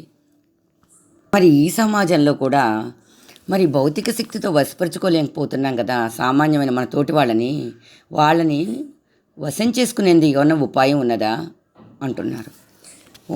దానికి మన తండ్రి హర్నాథులు చెప్తున్నారు, ఉన్నది, ఎందుకు లేదు సోదరా రషీక్. ఈ ప్రపంచంలో భయంకరమైన పులులు, ఏనుగులు, అడవి ఏనుగులు, మదించిన అడవి ఏనుగులు, క్రూరమైన పులులు ఎవరయ్యా అంటే కామిని, కాంచనములు అనేవి అజేయమైన శత్రువులు అంట. వాటిని జయించలేమంట మనం. వాటిని జయించాలి అనుకునే వాళ్ళు ఎవరైనా సరే బలప్రయోగం చేసి వాటిని పొందలేరు, వాటిని జయించలేరు. అంటే ఒక ఆడదాన్ని హింసించి లొంగ తీసుకోవాలంటే కూడా లొంగ తీసుకోలేము. ధనం విషయంలో కూడా అంతే. వాటిని జాగ్రత్త చేసి నాకు సొంతం అంటే కూడా కాదు. వాటిని మంచి సద్వినియోగం చేస్తేనే అవి మన దగ్గర ఉంటాయి అని చెప్తున్నారు మన తండ్రి హర్నాథులు. అయితే దానికి ఒక ఉపాయం చెప్తున్నారట. ఏంటంటే ఆ కామిని ముందు కానీ, కాంచనం ముందు కానీ, అంటే సంపదల ముందు కానీ మనం తక్కువ, అవి లేకపోతే మనం బ్రతకలేము అనే వాళ్ళు లేకపోతే మనం బ్రతకలేము అని వాళ్ళతోటి మనం తక్కువతనాన్ని అంగీకరించి వాళ్ళ సమక్షంలో దాసోహం నువ్వు లేకపోతేనే బ్రతకలేనమ్మా అని చెప్పేసి భావించి వాటికి సేవ చేయడం మొదలుపెట్టాలి. అంటే స్త్రీకైనా ధనానికైనా సేవ చేయడం ఏంటేంటి, అవసరం ఉన్న వాళ్ళకి ధనాన్ని సహాయం చేయడం అనేది ధనపూర్వకంగా సేవ చేయడం. స్త్రీని కూడా గౌరవిస్తూ వాళ్ళల్లో వాళ్ళ యొక్క శక్తిని, వాళ్ళ యొక్క ప్రేమని, ఓర్పుని అవగాహన చేసుకుంటూ వాళ్ళని గౌరవిస్తూ మొదలుపెడితే, నేను తక్కువ వాడిని, నేను శారీరకంగా పనిచేయగలవాడినే కానీ నువ్వు మనసుతో ఇంట్లో అందరి పనులు చక్కగా చేస్తున్నావు కదా, ఇంత ప్రేమ మేము చెయ్యలేము అని తోటి వాళ్ళతోటి చక్కగా ప్రేమతోటి లాలంతోటి వాళ్ళ అవసరాలు మనం గమనిస్తూ ఉంటే వాళ్ళ ముందు చక్కగా కొన్నాళ్ళ తర్వాత వాళ్ళట క్రమక్రమంగా వాళ్ళు తక్కువ వాళ్ళు అంటున్నారు, పాపం ఇంత ప్రేమగా ఉంటున్నారు కదా అని చెప్పేసి ఇలా మనని క్రమంగా ఆంతరంగికునిగా భావించి, అంటే మన నమ్రతగా ఉంటే మనని మా సొంత వాళ్ళమని భావించి విశ్వాసం ఉంచుతారు. విశ్వాసం ఎట్లాంటి విశ్వాసం అయితే వాళ్ళ సర్వాధికారాలు, అంటే వాళ్ళకి ఏ రకమైన అధికారాలు ఉంటాయో ఆ అధికారాలన్నీ కూడా మనకి అప్పచెప్తారట. అప్పుడు మనమేం చేయొచ్చట, నువ్వు ఒక్కదానివే కదా, నువ్వు చేయగలుగుతున్నా అంటున్నావు కదా, నీకు నేను సహాయం చేయలేకపోతే నా శారీరక శక్తితోటి నేను నీకు సంపాదించి తేకపోతే నువ్వు ఇంట్లో ఎట్లా చూస్తావు, ఎట్లా నడపగలవు నువ్వు అని అప్పుడు తిరగబడచ్చట. సర్వాధికారాలు ఒప్పుకున్నాక వాళ్ళ నేనే గొప్పవాడిని అని వాళ్ళలో ఆ అహంకారం వచ్చాక, ఆ అధికారం వచ్చాక మన నమ్రత మూలన వాళ్ళు లొంగిపోతారు. అప్పుడు మనం చూసి అప్పుడు మనం తిరగబడాలట, వాళ్ళని చావమోదాలట. ఎట్లా చావమోదాలి, నేను లేకపోతే నువ్వు బ్రతకగలవా, స్త్రీ సహాయం లేకపోతే పురుషుడు బతకలేడు, పురుషుడు సహాయం లేకపోతే స్త్రీ బతకలేరు, ఇద్దరం ఈక్వల్స్, మనం బోత్ ఆర్ ఈక్వల్స్. అట్లానే ధనం లేకపోతే కూడా మనిషి బ్రతకలేడు, ధనం ఎక్కువ ఉన్నా బ్రతకలేడు, ధనం తక్కువ ఉన్నా బ్రతకలేడు. ధనం సమానంగా ఉంచుకొని దాంతో తోటి వాళ్ళకి సహాయం చేస్తూ మన జీవితాన్ని తోటి వాళ్ళ ఆనందంతో జీవించాలి అనేది విధంగా నమ్రతగా జీవిస్తే మనం చక్కగా ఆనందంగా భౌతిక శక్తితో వశపరుచుకోలేం, కానీ మానసిక శక్తితో నమ్రత మూలాన వశపరుచుకోగలం, ప్రేమ ద్వారా వశపరుచుకోగలం అని చెప్పి మన తండ్రి చెప్తున్నారు. అంతేకాదు జయం మన చేతిలో ఉంటుంది అంటున్నారు. ఈ జయం ఎట్లా ఉంటుంది అంటే, హరిదాసు స్వర్గ విద్యాధరి కథ వింటుంటే ఇది అనుభవంలోకి వస్తుంది అంటున్నారు. మరి హరిదాసు స్వర్గ విద్యాధరి ఏంటి కథ అంటే, పూర్వం ఒక హరిదాసు అంటే భగవంతుడి మీద ఆధారపడిన ఒక సన్యాసి ఉండేవాడట. ఆ సన్యాసి ఆ రోజుల్లో ఊరి నడిబొడ్డిన దేవాలయం ఉండేది కదా, ఉండేవాడు. అయితే ఆ దేవాలయం పక్క సందుల్లోనే విద్యాధరి అనే ఒక వేశ్య ఉన్నది. ఆ వేశ్య దగ్గరికి అన్నీ వదిలేసుకుని భగవంతుడే కావాలి అని చెప్పేసి ఆయన సన్యాసం పుచ్చుకొని భిక్షాటనపై జీవిస్తున్న వాడికి అక్కడ వీధిలో ఉన్న విద్యాధరి అనే వేశ్యకి దగ్గర ఎంతమంది వెళ్తున్నారు, ఎంతమంది వస్తున్నారు, ఈ వేశ్య ఎట్లా ఉందని భగవన్నామం మానేశాడు. చివరికి ఆ వేశ్య దగ్గరికి వచ్చేవాళ్ళు ఎంతమంది, వెళ్ళేవాళ్ళు ఎంతమంది అని ఒక్కొక్క రాయి వేయడం కుప్పలాగా మొదలుపెట్టాడు. ఆ వేసి ఏం చేస్తుంది, ప్రతిరోజు వచ్చి భగవంతుడి యొక్క దర్శనం చేసుకుని గుడిలోకి వెళ్ళి దర్శనం చేసుకెళ్తుంది. ఈ హరిదాస్కి ప్రతిరోజు భిక్ష వేస్తుంది. వేస్తుంటే ఈవిడ చేసేదంత తప్పుడు పనులు, నాకు ధనం వేస్తోంది, ఈవిడికి ఇంతమంది వచ్చి వెళ్తున్నారు, ఇంత గుట్టయింది కదా రాళ్ళ గుట్ట, అయ్యే బాబు ఈ జీవితం అంతా వ్యర్థం చేసుకుంటోందని హరిదాసు మనసులో వాపోయేవాడు. అయితే ఇదే అనుభవం నాకు కలుగుతోంది అంటున్నారు ప్రభువు. మనం కూడా మనం భగవన్నామం చేసుకుంటూ తోటి వాళ్ళు చేసిన పాపాల్ని మనం లెక్క పెడుతున్నాం అంటే మనలో కఠినత్వం మొదలవుతోందనమాట. అట్లాంటి కఠినత్వం వద్దు. వాళ్ళ ప్రాపంచిక జీవితం, వాళ్ళకి భగవంతుడు ఇచ్చిన జీవితం వాళ్ళు అనుభవిస్తున్నారు, నాకు భగవంతుడే కావాలి, నాకు మిగిలిన విషయాలు నాకు అవసరం లేదు అని మన జీవితాన్ని వ్యర్థం చేసుకోకుండా మన జీవితం చక్కగా భగవంతుడి మీద ఆధారపడి జీవించాలి అని చెప్పేసి చెప్తున్నారు. ఎవరు, మనవాడైన హరనాథుడు చెప్తున్నాడటండి. మన మంచి చెడ్డలు ఎవరు చెప్తారండి మనకి, మన తోడబుట్టినోళ్ళే కదండి. మన తోడబుట్టినోడు ఎవరు మనకి, మన హర్నాథులే మన తోడబుట్టినోళ్ళు గనక మనం కూడా వేరే వాళ్ళ విషయాలు ఆలోచించకుండా నమ్రతతోటి వినయంతో భగవంతుడు ఇచ్చిన జీవితం దాన్ని సద్వినియోగం చేసుకోవాలి. ఆయన భగవన్నామంతో ఎవరి కర్తవ్యం వాళ్ళు నిర్వహిస్తున్నారు. ఇవన్నీ పొట్టకూటి కోసమే కదండి, మనకు పడే కష్టం అంతా అనే భావంతో మనం జీవించాలి అని మన తండ్రి హర్నాథులు చెప్తున్నారు. ఇంకొక విషయం గురించి కూడా ఈ లేఖలో ప్రభువు మనకి వివరిస్తున్నారు. యోగులు అనేక మంది వాళ్ళు కోరుకున్న దైవాన్ని ఎంతో చక్కగా ఆరాధించేవారు. అట్లానే చాలామంది సాధకగణం ఎంతో భక్తి శ్రద్ధలతో వ్యయ ప్రయాసలు కూర్చి భౌతికాతీతమైన ధ్యాన దృష్టితో మాత్రమే చూడగలిగారటండి భగవంతుణ్ణి. అయితే అట్లాంటి వాళ్ళు చాలా అదృష్టవంతులు. మరి వాళ్ళు ఎట్లా చూసి ధన్యులయ్యారు కదా, మరి ఈ రోజుల్లో కూడా మనకు అట్లాంటి అవకాశం ఉన్నదా? మరి భగవంతుణ్ణి భౌతికాతీతమైన అంటే ప్రాపంచికమైన కళ్ళతో చూడలేకపోతున్నారు, ధ్యాన దృష్టితో చూశారు. మరి మనం మన ప్రభువుని ఎట్లా చూస్తే మనం ఆనందం పొందుతాము, భగవంతుడిని ఎట్లాగా ఆరాధిస్తే ఆనందం పొందుతాము? ఆయన మనకు కనిపిస్తాడా? మనకు కనిపించాలి భగవంతుడు, మనతో ఆడుకోవాలి, మనతో ఉండాలి, నిరంతరం ఆయన సహచర వర్గంలో ఉండాలి. మనం ఎట్లా ఏం చేస్తే ఉంటాం మనం అనే విషయం రసిక్లాల్ డేర్ ఆయన పొందే విధానం ఎట్లా అని రసిక్లాల్ డేర్ గారు మన తండ్రి హర్నాథులకి ఈ లేఖలో ఇరుకుపరుస్తున్నారు. ఆయన ప్రశ్నలకి ఇక్కడ సహజంగా భగవంతుణ్ణి ఎట్లా పొందాలి అనే దానికి మన తండ్రి చెప్తున్నాడు.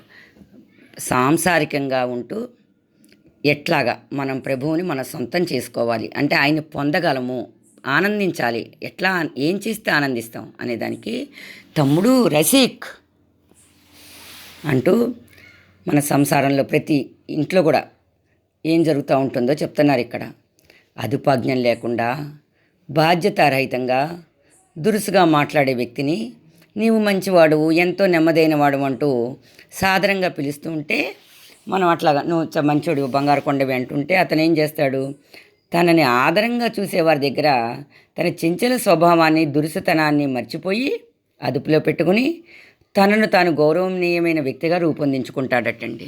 ఇది సహజంగా మగపిల్లలు ఉన్న ఇంట్లో వాళ్ళ గారాబం మూలన కావచ్చు, ప్రకృతి పరంగా వాళ్ళకి శారీరక దృఢత్వం ఉంటుంది. శారీరక దృఢత్వం ప్రకృతి వాళ్ళ మీద ఏ రకమైన స్వభావాన్ని కూడా వాళ్ళ మీద ప్రతిఫలించదు. అంటే వాళ్ళు కొంచెం కఠినంగానే ఉంటారు, దురుసు స్వభావంగానూ ఉంటారు, చాలా ఏరగెంట్ అంటే ఉంటారు. అందుమూలాన వాళ్ళని కంట్రోల్ పెట్టడం చాలా కష్టం. అందుకని తల్లి తండ్రులు వాళ్ళు చుట్టుపక్కల వాళ్ళు కానీ స్నేహితులు కానీ ఏం చేస్తారు, వాళ్ళతో పని ఉన్నప్పుడు తల్లిదండ్రులు అయితే వాళ్ళతో పని కాదు, ఆ బిడ్డ బాగుండాలి చక్కగా ఉండాలనే కోరికతోటి నా బంగారు కొండ, మా నాన్న, మా చిట్టి తండ్రి అని పిలుస్తూ ఎంత పెద్దోడైనా చిన్నపిల్లల్ని ఆలిచ్చినట్లు ఆలిచ్చి తల్లి వాళ్ళని తనకు అనుకూలంగా మార్చుకుంటుంది. అయితే భార్య వచ్చాక భార్య వాళ్ళ మీద ప్రతాపం చూపిస్తూ ఉంటుంది మగవాళ్ళు, భార్య పైన భర్తలు. అప్పుడు అందుకని మన సమాజంలో, హిందూ సమాజంలో భార్యలు భర్తల్ని తమరు అని గౌరవించండి, దయచేయండి, మీరు అని పిలవండి అని చెప్పేసి గౌరవించేలాగా మన తల్లిదండ్రులు మనకి నేర్పించారు స్త్రీలకి. మొదట్లో నాకు తెలియదు, బాబా లేఖల ద్వారా మాత్రమే నాకు సమాజంలో మన జీవితంలో వచ్చే సమస్యలకి ఎట్లాగా రియాక్ట్ అవ్వాలనేది నాకు తెలియదు. సత్యాలన్నయ్య గారి పుణ్యం అంటూ అన్నీ నీకు వచ్చే ప్రశ్నలన్నిటికీ బాబా లేఖల్లో సమాధానాలు ఉంటాయమ్మా అనేవారు. ఎట్లా ఉంటాయి అనేది నాకు తెలియదు. మగవాళ్ళు ప్రతి ఇంట్లో కూడా ప్రతి స్త్రీ భార్య భర్త మీద ఎప్పుడు కంప్లైంట్ చేస్తూనే ఉంటుంది. ఎందుకంటే వాళ్ళలో కొంచెం దురుసు స్వభావం ఎక్కువ, ఆలోచించే శక్తి తక్కువ ఉంటుంది.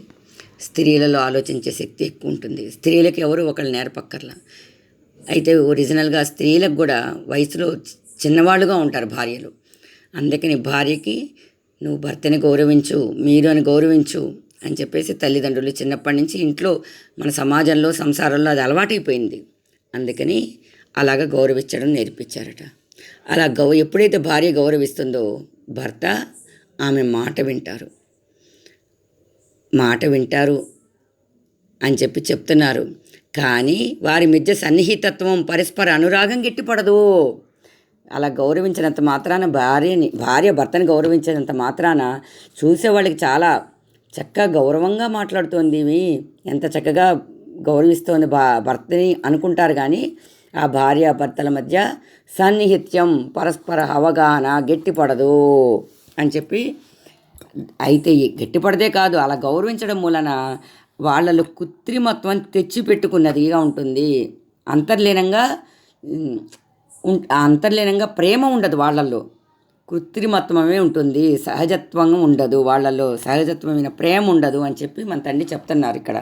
మరి భార్యాభర్తలు ఇద్దరూ ఎట్లా ఉంటే వాళ్ళిద్దరు కృత్రిమత్వం లేకుండా ఒకళ్ళ ప్రేమ ఒకళ్ళు పొందుతారు? దానికి మన తండ్రి హర్నాథుడు చెప్తున్నాడు. భర్త అంటే ప్రేమించిన భార్య ఎవరు ఉండరు కదా, ప్రాణ సమానుడైన ఆ ప్రాణవల్లభుణ్ణి తమరు దయచేయండి. ఇట్లాంటి విశేషణాలతోటి తొడుగులు తగిలించినంతకాలం కూడా భర్తని దూరంగా ఉంచిన వాళ్ళే అవుతారు అని చెప్తున్నారు మన తండ్రి. అయితే అదేవిధంగా మన తండ్రి యొక్క ప్రేమ మనం పొందాలంటే, మన హర్నాథుడి యొక్క మనం ప్రేమ పొందాలంటే, నువ్వు నన్ను గౌరవంగా చూడమాకు, నన్ను ఠాకూరని, పతితోద్ధారకుడని ఇత్యాది బిరుదులతో నన్ను పిలుస్తున్నంత కాలం నువ్వు నన్ను దూరంగా ఉంచుతున్నావు సుమా. నువ్వు అట్లా గౌరవించడం మూలాన నన్ను దూరంగా ఉంచుతున్నావు. మళ్ళీ నువ్వు చూపిస్తున్న గౌరవాన్ని నేను చెక్కు చెదరకుండా నిలబెట్టుకోవడం కోసం నేను కూడా నీతో గౌరవంగా చూడాల్సి వస్తుంది. అప్పుడు మన ఇద్దరి మధ్యలో ఒక్కళ్ళ గౌరవం ఒకళ్ళు నిలుపుకోవడమే ఉంటుంది, కానీ మన మధ్యలో ప్రేమ ఉండదు అని చెప్తున్నారు. అంటే భర్తని కానీ గౌరవించద్దు, నీ తోటి వాళ్ళుగా చూసుకో, నీ హౌస్మేట్స్ లాగా చూసుకో. అట్లానే రసిక్లాల్ డే గారు కూడా గౌరవించాలి కదా అని మన తండ్రి హర్నాథుని గౌరవిస్తే, నువ్వు అట్లా నన్ను గౌరవించద్దు, మన ఇద్దరి మధ్యలో ఆత్మీయత ఉండదు, మన ఇద్దరు హ్యాపీగా ఉండాలి అంటే నువ్వు అని మాట్లాడుతూ ఒకళ్ళనొకళ్ళు చక్కగా అర్థం చేసుకుని మెలగాలి అని చెప్తున్నారు ఇక్కడ. మరి భగవంతుడితోటి అయితే ఎట్లా అనుబంధం ఉండాలి? సామాన్యమైన వ్యక్తులైతే భార్యాభర్తల అనుబంధం చెప్పారు. అదేవిధంగా భగవంతుడు ఫ్రెండ్స్, సోదరా అని పిలుస్తున్నారు, ఒకళ్ళకొకళ్ళు బాగా ఎరుగున్న వాళ్ళు, ఒక ఊరి వాళ్ళు. అట్లా నన్ను గౌరవించద్దు అని చెప్తున్నారు. మరి సామాన్య వ్యక్తులే ఇట్లా ఉంటే, సంసారంలోనూ ఉన్న వ్యక్తులే మన చుట్టుపక్కల ఉన్న వ్యక్తులతో ఇట్లా ఉండాలంటే మరి భగవంతుడితో ఎట్లా ఉండాలి? మరి భగవంతుడిని మనం ఏం పిలుస్తున్నాం? కృష్ణుడు అంటాం, అంటే ఏకవచనంతో సంబోధిస్తాము. రాముడు, కృష్ణుడు, హర్నాథుడు ఇట్లా ఏకవచనంతో మనం వాళ్ళని సంబోధిస్తాం. ఇక్కడ ఇదే చెప్తున్నారు మన తండ్రి. రసికశేఖరుడైన నటవరుని గోపాలుడి వేషం బాగా నప్పుతుంది, మహారాజు వేషం వెయ్యొద్దు ఆయనకి. మన గొల్లవాడిని రాజుగా అలంకరించండి. గొల్లపిల్లోడు ఆవులు కాసుకునేవాడు కదా, అందుకని గొల్లపిల్లోడు. ఆయన్ని ప్రాణనాథ, మిత్రమా, హృదయవల్లభా మొదలైన పేర్లతో పిలవాలట. అంతేగాని అతనికి అమితమైన గౌరవాన్ని, హోదాన్ని ఇవ్వకూడదు. ఆయన అలకాపరి బిడ్డగానే ఉంచు అని చెప్తున్నారు. నేడు మనం ఈ రోజుల్లో ధ్యానం చేయలేము, మరి భగవంతుడిని పొందాలి. ఎట్లా పొందుతాము? కొంచెం ధ్యాస పెడితే చాలట, అంటే మన మనసు ఆయన మీద కొద్దిగా పెడితే చాలట. పూర్వకాలంలోనట ఋషులు, మునులు కూడా అనంతకాలం 60,000 సంవత్సరాలు అంతకాలం కూడా ఆయనని పతిత పావన, దయామయ ఇత్యాది పేర్లతో పిలుస్తూనే ఉన్నారు. కానీ భగవంతుడికి ఆ మునుల మీద కానీ ఋషుల మీద కానీ ఆదరణ పెరగలేదటండి. అంతేకాదు భగవంతుడిని వాళ్ళు పొందలేదట. పతిత పావన, దయామయ ఇట్లాంటి పిలిస్తే కూడా ఆయనని దయని పొందలేదు, ఆయన దర్శనం కూడా కాలేదు. మరి ఏం చేస్తే భగవంతుణ్ణి మనం పొందుతాము. మనం ఎట్లాంటి సాధన చేయాలి, ఎట్లాంటి సాధన చేస్తే ఆయన్ని పొంది మనం అదృష్టవంతులు అవుతాము, మన జీవితం ధన్యం చేసుకుంటాము. రసిక్లాల్ గారు అడిగిన ప్రశ్నకి మనకి సమాధానం చెప్తున్నారు మన తండ్రి. ద్వాపరయుగంలోనటండి వ్రజగోప కన్యలు కృష్ణుణ్ణి బంధువు అంటే ఫ్రెండ్, నేస్తమా అని పిలిచారట. అలా ఫ్రెండ్గా చూసేసరికి అంటే ఇద్దరు కలిసి ఫ్రెండ్స్ అయితే ఏం చేస్తాం, ఏ పనైనా కానీ అది మంచి పని కావచ్చు, అల్లరి పని కావచ్చు, ఇద్దరు షేర్ చేసుకుని ఆనందిస్తారు. అట్లా ఫ్రెండ్ అని పిలిచేసరికి, మిత్రమా, స్నేహమా, బంధు ఇట్లా అని పిలిచేసరికి ఆయన వారి ముందు సశరీరంగా గోచరించాడటండి భగవంతుడు. అంతే కాదు, అట్లాగా ఫ్రెండ్ అని పిలిచేసరికి వాడికి రుణగ్రస్తుడు అయిపోయాటండి. రుణగ్రస్తుడైపోయి వాళ్ళ రుణం తీర్చుకోవడానికి వాడిని బ్రతిమాలినా వాళ్ళ రుణం తీరదట. అంటే వాళ్ళు చూపించిన ప్రేమకి. చూడండి, చిన్నప్పుడు మనం కూడా చాక్లెట్ ఇస్తే అది మనం కట్టుకున్న వస్త్రం లోపల పెట్టి దాన్ని కాకింగిలని కట్ చేసి ఇద్దరం పంచుకునేవాళ్ళం. అంటే అంతలాగా షేర్ చేసుకునేవాళ్ళం మనం. ఏ ఏ చిన్న విషయమైనా ప్రతి చిన్న మాట రహస్యాలు అని లేకుండా అన్నీ చెప్పుకునేవాళ్ళం ఒకళ్ళకొకళ్ళు ఫ్రెండ్స్ తోటి. అట్లా వాళ్ళని అలా చెప్పుకోవడం మూలన వాళ్ళ రుణం తీర్చుకోవడానికి ప్రభు అట బ్రతిమాలుకోవడం మూలంగాని, వాళ్ళ పాదాలు పట్టుకొని వాళ్ళకి నమస్కారం చేయడం మూలాన కానీ వాళ్ళ ప్రేమ రుణాన్ని తీర్చుకోలేను అనుకున్నట్ట. అంటే ఆ స్నేహం యొక్క మాధుర్యాన్ని తీర్చుకోలేని తెలుసుకున్నాడు. అందుకని ఆయన ఆ రాధాదేవి నామాన్ని స్మరిస్తూ గౌరాంగ అవతారంలో ఆ రాధ యొక్క శక్తిని ఏర్పరుస్తూ గడప గడపకి కూడా నామస్మరిస్తూ విలపించి ఆ రుణం తీర్చుకున్నాడటండి. అంటే ఆ రాధాదేవి రుణం అంటే ఆయన ప్రేమించే వాళ్ళ నేస్తుల రుణం ఆయన తీర్చుకోలేకపోయాట. తర్వాత మళ్ళీ 5,000 సంవత్సరాల తర్వాత గౌరాంగుడిగా పుట్టి నవద్వీప్లో సన్యాసిగా మారి అందరి ఇంటి ముందు భిక్షాటన చేసి అందరితోటి భిక్ష వేస్తుంటే, వద్దండి నాకు, మీరు హరేరామ నామం 3 సార్లు పలికి భిక్ష వేయండి అనేవాట. ఆ 3 సార్లు హరేరామ నామం పలికేసరికి ఆ వేసే వాళ్ళ హృదయాలు పరవశించిపోయి ప్రేమాశ్రువులు వచ్చేవి. అట్లా ఆయన రుణం తీర్చుకున్నారు. అంటే మనం జన్మలకి ఏమవుతుంది, మన గత జన్మలు మర్చిపోతాం. మళ్ళీ ఎప్పుడైతే భగవన్నామ స్పర్శ మనకు వస్తుందో, పూర్వజన్మలో వాళ్ళు గోపికలు, ఆ తర్వాత గౌరాంగుడు అర్చనులుగా ఉన్నారు. అంటే ఈరోజు మనం భగవన్నామ స్మరిస్తున్నామంటే మనం కూడా పూర్వజన్మలో గోపికలమే. తర్వాత గౌరాంగుడి సమయంలో కూడా ఆ గృహస్థులుగా ఉన్నాం, మనం గృహిణీలుగా ఉన్నాం. ఈ రోజుల్లో కూడా హర్నాథుడి పరివారంలో ఉన్నామంటే, గౌరాంగుడి తర్వాత హర్నాథుడి పరివారంలో ఉన్నామంటే ఆ రోజు గోపికలమే. అందుకనే మనకి బాబా మాటలంటే ఇంత పిచ్చిష్టంగా ఉండడానికి కారణం ఏంటంటే, గత జన్మలో మనం ఆయన పరివారంలో వాళ్ళమే, లేకపోతే మనకి ఈ సంకల్పం వచ్చేది కాదు అని నాకు ఇక్కడ మనం చేసిన సంచిత కర్మల యొక్క ఫలితమే ఈరోజు ప్రారబ్ధ కర్మలుగా అనుభవిస్తున్నాము. అదే సమయంలో ప్రభు యొక్క ప్రేమను కూడా పొందగలుగుతున్నాము. ఈ ప్రభు యొక్క ప్రేమే మనకు ఆగామి కర్మలుగా వస్తుంది అని ఇక్కడ అర్థమవుతుంది. అయితే తన మీద ఆధారపడిన వాళ్ళని ప్రభు ఏం చేసేవాడట, చిన్ని కృష్ణయ్య అట్లాంటి నేను వాళ్ళ సంసారంలో వాళ్ళదే గొప్ప అనుకునే వాళ్ళతో, నా భార్య లేదనే బ్రతకలేను, నా భర్త లేదనే బ్రతకలేను, మా అత్త లేదనే బ్రతకలేను, ఇట్లాంటి సాంసారిక బంధాలు ఉంటాయి చూడండి. అట్లాంటి వాళ్ళిళ్ళల్లోకి వెళ్ళిపోయి చిన్ని కృష్ణయ్య అటక మీద పెట్టిన పాల కుండల్ని, పెరుగు కుండల్ని పగలగొట్టి వాళ్ళ చేత తినరాని తిట్లు తిన్నాడంటండి. ఎందుకని తిన్నాడట్లా, వాళ్ళకి భగవంతుడి యొక్క శక్తి ఏంటో ఎరుకపరచడానికి అనేక లీలలు చేసి వాళ్ళతోటి తిట్లు తిన్నా తను సర్వాంతర్యామినని ఎరుకని వాళ్ళకి కలగజేశారు గనక ఆ ప్రేమని భగవంతుడి యొక్క ప్రేమ ఎట్లా ఉంటుంది అంటే, ఒక బొమ్మ చూసి ఒక బొమ్మ మురిసిపోవటం కాదు, బొమ్మలు చేసే వాళ్ళతోటి మనం మురిసిపోవాలి, ఆయనతోటి గడపాలి అని ఎరుకపరచడమే వ్రజకేల అని ఇక్కడ మన తండ్రి చెప్తూ, ఆయన అలకాపరిగానే ఉండనియండి, అలకాపరిగానే చూడండి, అప్పుడే మన ఆనందం సొంతం అవుతుంది అని చెప్తున్నారు.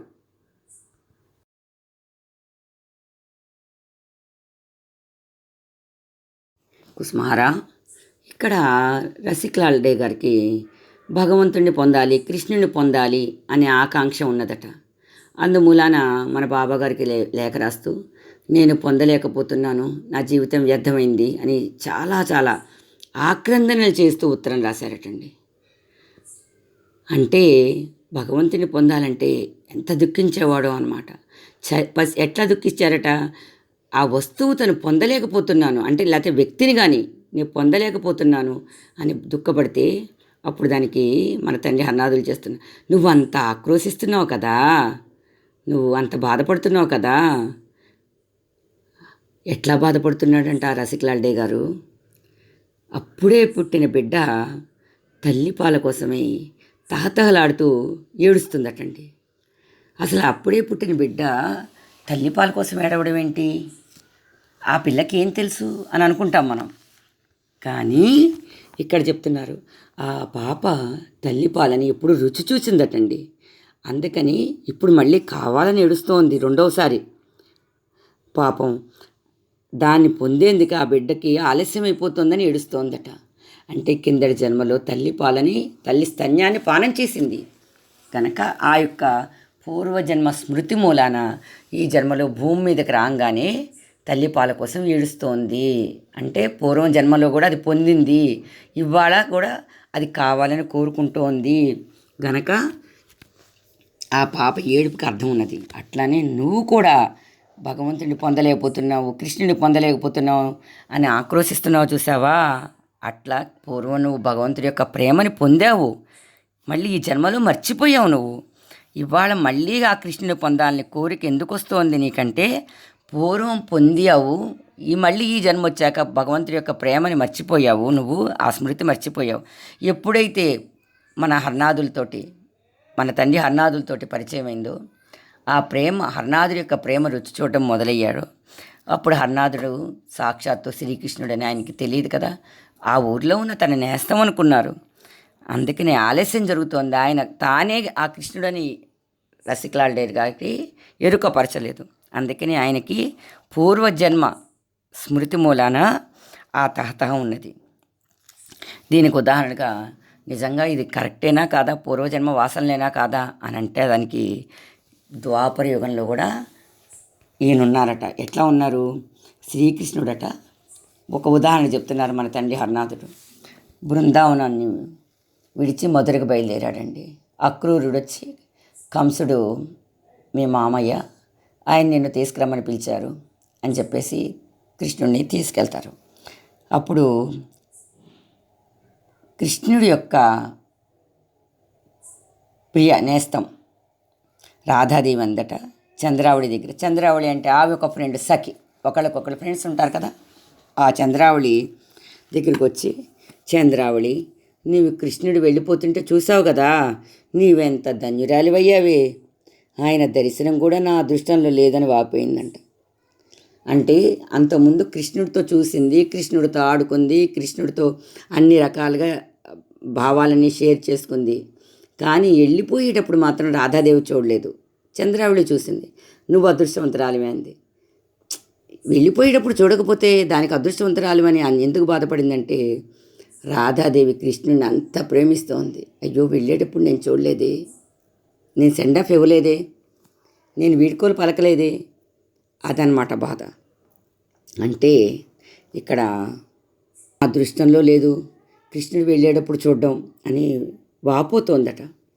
అంటే ప్రేమ ఎంత ఎక్కువైతే, అంటే ప్రేమ అంటే అనురాగం, మనసులో ఉన్న అనుభూతి ఎంత ఎక్కువైతే, మన ప్రియులు అంటే ప్రియనేస్తం మీద ఎంత ప్రేమ ఉంటే, నా దగ్గర ఆయన లేరు, నేను ఆయన పొందాలి అని కోరుకుంటుంది చూసారా. ఆ కోరిక నేను పొందలేకపోయాను, నేను కృష్ణుని పోగొట్టుకున్నాను, నాకు ఇంకా ఏం లేదు, నాకు దుఃఖమే ఉంది, ఆయన నాతో లేరు నేను పోగొట్టుకున్నాను అని విపరీతమైన బాధ ఉంది చూసారా.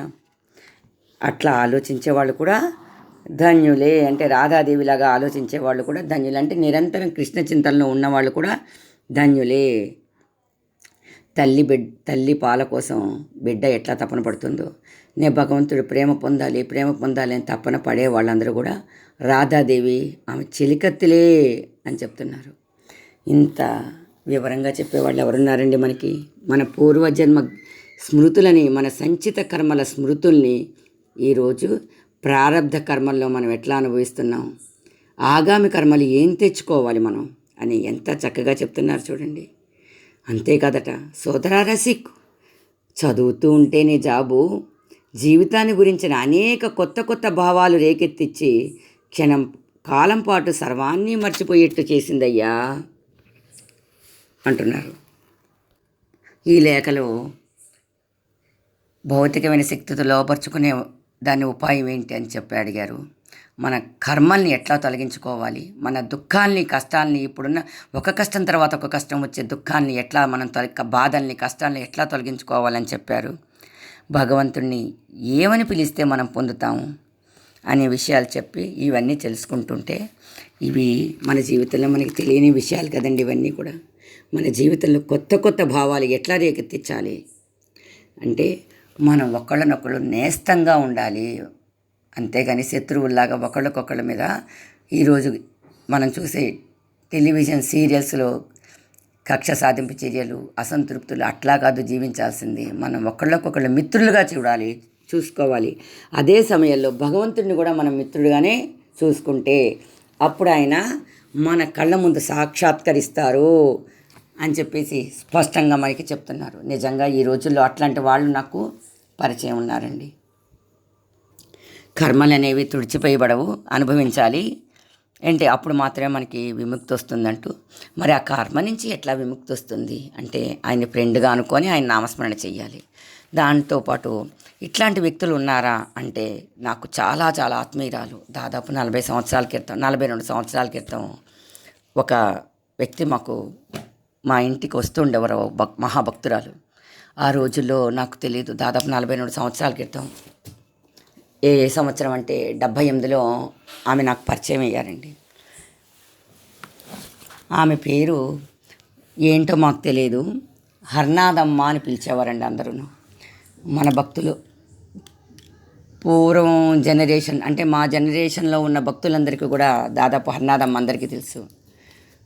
రెండు హిండాలియం జామ్స్లో టిఫిన్లలో ఆమె మందులు, ఆమె బట్టలు పెట్టుకుని ఎక్కడంటే అక్కడ భక్తులుంటే ఒక్కొక్కళ్ళ ఇంట్లో కావచ్చు, ఆశ్రమాల్లో కావచ్చు, 3 రోజుల కంటే ఎక్కువ ఎక్కడ ఉండేది కాదండి. మ్యాక్సిమం ఉంటే ఒక వారం రోజులు ఉండేది.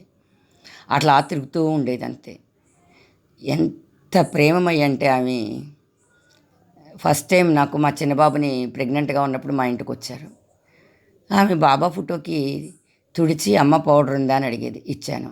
తిలకం ఉందా అంటే ఇచ్చాను.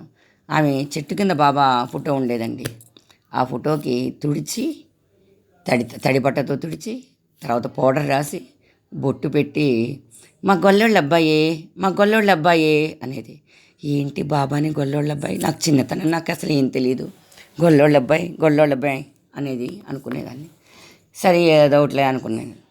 తర్వాత ఒకరోజు ఆ ఉన్న 4 రోజుల్లో ఒకసారి చెప్పింది ఆమె, మరి నాకు 9th మంత్ ప్రెగ్నెంట్ నాది.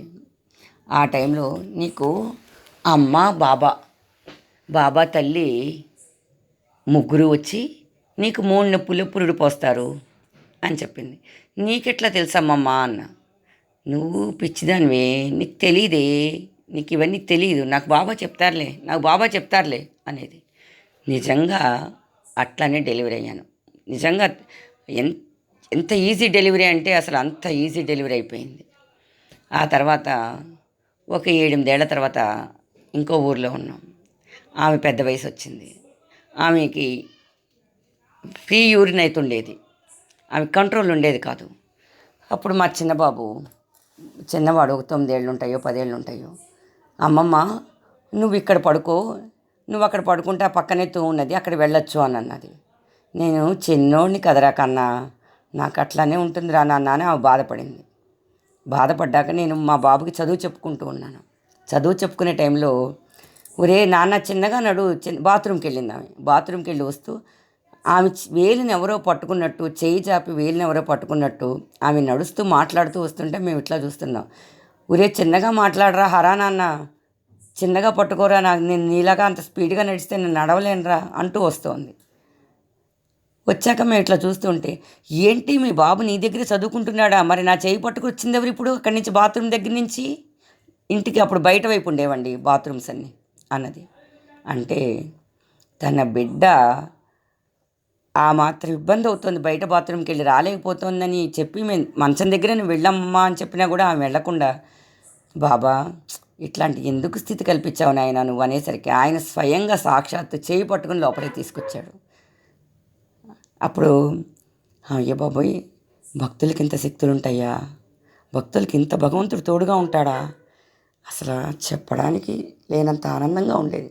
ఓహో, మనం కూడా భక్తులతోటి ఇట్లా ఉండాలా, ఇంత ఆనందంగా ఇంత ప్రేమతోటి వాళ్ళని చూసుకోవాలా, వాళ్ళని చూసుకుంటే వాళ్ళ యొక్క ప్రార్థనలు, భగవంతుడితో వాళ్ళు చేసిన ప్రార్థనలు మన జీవితంలో మన కర్మఫలాన్ని తొలగిస్తాయా. అంటే ఈ రోజుల్లో చూడండి, ప్రతి ఒక్కరికి సిజేరియన్ ఆపరేషన్స్. ఆ రోజులు సిజేరియన్ ఆపరేషన్స్ లేవు, కానీ అంత ఫ్రీ డెలివరీ అయ్యేలాగా భక్తుల యొక్క దీవెనలు, తల్లిదండ్రుల్ని గౌరవించడం, తల్లిదండ్రులు ఎవరినైతే గౌరవిస్తున్నారో ఆ భక్తుల్ని ప్రేమించడం, వాళ్ళకి సేవ చేయడం. అంటే వాళ్ళకి కావాల్సింది మనమేం సేవ ఏం చేయక్కర్లా, వాళ్ళని ఆదరణగా ప్రేమగా పలకరించడం అంతే.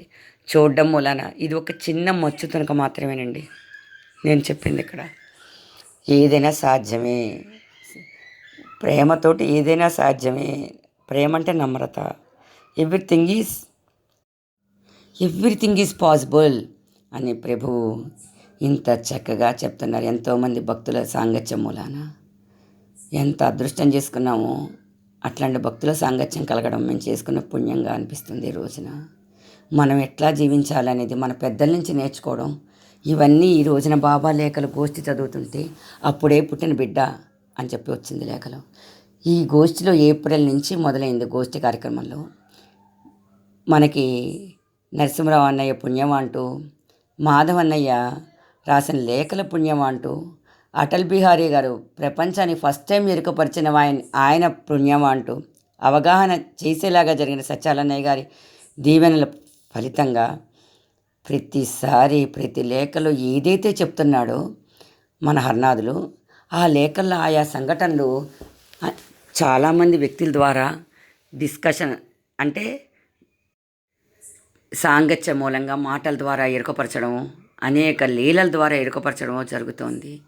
ఈరోజు నిజంగా చెప్పాలంటే అప్పుడే పుట్టిన బిడ్డ పాలకెడుస్తుందంటే, మా ఇంట్లో ఒక పాప జన్మించిందండి నిన్న మధ్యాహ్నం 3 అక్కడ ప్రాక్టికల్ లైవ్ ఎగ్జాంపుల్స్తో ప్రభు చెప్తుంటే, ఒక పాప పుట్టిన తర్వాత మరణించే వరకు మనం ఎట్లా జీవించాలని చెప్తుంటే మన తండ్రి పుట్టిన వెంటనే తర్వాత స్నేహితులతో ఉండే విధానం, అంటే కౌమారం, తర్వాత యవ్వనం వచ్చాక భార్యతో ఉండే విధానం, మన తల్లిదండ్రులతో ఉండే విధానం, ఇవన్నీ అంచెలంచెలుగా మన అంత్యకాలంలో మన స్వామి సన్నిధికి వెళ్ళాలంటే ఎట్లా ఉండాలి అనేది చెప్తుంటే ఎంత అదృష్టం చేసుకున్నాము. ఇవాళ ఇట్లాంటి లేఖలని ఈ గోష్ఠి ద్వారా మనకి ఆయన ఆటలో మనం ఒక పావులుగా, ఒక బొమ్మలుగా ఉన్నాము. ఆ రోజు ద్వాపరయుగంలో ఉన్న ఆ గోపికలమే మనమంతా అనే విషయం నిరూపణ అవుతూ ఉంటే మన జీవితం ఇంకా వ్యర్థం చేసుకోకూడదు, సార్థక చేసుకోవాలి. ఆయన నామస్మరణతోటి, ఆయన చింతనతో ఆయన వాళ్ళంగా జీవించాలి. నీ వాడే ఆయన ఇచ్చాడు దీవెన మనకి, మనం ఆయన వాళ్ళం అవ్వాలి. నేను ఎవరిదాన్ని? ఒకసారి గోపన్నయ్య ఒక క్వశ్చన్ వేశాడండి. ఇల్లెందులో ఆనందమేళోత్సవాలు జరుగుతుంటే, ఎవరమ్మా నువ్వు, ఎవరమ్మా నువ్వు, ఎవరమ్మా నువ్వు, ఎవరు ఆయనకి సమాధానం చెప్పట్లేదమ్మా అని తపన పొందారు. ఇప్పుడు ఆ వాక్యాలన్నీ గుర్తొస్తున్నాయి. ఆ గోపన్న అడిగింది ఎవరు, నువ్వెవరమ్మా అంటే, నేను హర్నాథుని బిడ్డని. ఇది నేను చెప్పే సమాధానం. ఇలాగే జీవించాలి, జన్మజన్మలకి ఇలాగే ఉండాలి, ఆయనతోటే ఉండాలి. ఇదే నా ప్రార్థన, కోరిక. మనం అందరం కూడా అట్లానే జీవించాలి, అట్లానే మళ్ళా ఆయన ఆటలో ఆయన తోడుగా రావాలి. కుసుమహర కుసుమహర కుసుమహర కుసుమహర కుసుమహర కుసుమహర. శ్రీ కుసుమరునాథుల దివ్యపాద పద్మాలకు నమస్కరించి, అలాగే మా గురువుగారు నరసింహాచార్య బాబా గారి పాదపద్మాలకి, అలాగే ఈ గోష్ఠిలో పాల్గొన్నటువంటి ఈ లేఖా విశ్లేషణ కార్యక్రమంలో పాల్గొన్న మహనీయులందరూ యొక్క పాదపద్మాలకి నమస్కారం చేస్తూ, మారేపల్లి వెంకటరమణ హైదరాబాద్ నుంచి మాట్లాడుతున్నాను. పాగల్ హర్నాథ్ మూడో భాగంలో 1వ పార్ట్లో 51 ఉత్తరం. ఇది మహాభక్తుడైనటువంటి రసికలాల్ డే అనేటువంటి భక్తుడికి బాబా రాసినటువంటి ఉత్తరం. ఈ ఉత్తరం వేదాంతానికి పరాకాష్ఠ. ఇంతకన్నా సూక్ష్మంగా సులభంగా అర్థమయ్యేలాగా భగవంతుడి తత్వాన్ని గురించి చెప్పడం అసాధ్యమేమో అని అనిపిస్తూ ఉంటుంది. ఎందుకంటే ఒక చంటి పిల్లవాడికి చెప్పినట్టు చెప్పారు బాబా దీంట్లో తత్వం గురించి. మొట్టమొదటగా ఆయన ఏమంటున్నారంటే, నీ ఉత్తరం నాలో అనేక రకాలైనటువంటి భావాలను రేకెత్తించింది అనేటువంటి మాట చెబుతూ, బిడ్డ తల్లిపాల కోసం ఎందుకు ఏడుస్తుంది? ఆ పాలు ఒకసారి రుచి చూసింది కాబట్టి మళ్ళీ మళ్ళీ ఆ పాలు తాగాలని ఆ బిడ్డ కాంక్షిస్తుంది. ఆ రకంగానే ఎవరైతే ఇది పూర్వజన్మలో ఒకసారి హరిసాంగత్యాన్ని పొందారు, అది ఈ జన్మలో మళ్ళీ దూరం అయ్యారు. ఏదో కారణాలు, పాపం కావచ్చు, దురదృష్టం కావచ్చు, భగవన్ నిర్ణయం కావచ్చు, ఏదైనా భగవంతుడికి దూరం అయ్యారు. మళ్ళా దాన్ని పురికి పొందాలి అనేటువంటి తహతహ ఏ విధంగా ఉంటుందో అలా ఉంది నీ యొక్క భావన అని చెప్తూ రాధ కూడా శ్రీకృష్ణుడు బృందావనం విడిచి మధుర వెళ్ళినప్పుడు చంద్రావళి దగ్గరికి వచ్చి అదేవిధంగా బాధపడినట్టు, నువ్వు అదృష్టవంతురాలివి, నువ్వు శ్రీకృష్ణుడు చూశావు అని, ఇది నా అదృష్టంలో లేదు అని. ఎంత అనురాగం ఎక్కువ ఉంటే అంత విరహము, అభావము, అంటే ఆయన దగ్గర లేరు అనేటువంటి బాధ బాధిస్తుంది అని చెప్తున్నారు.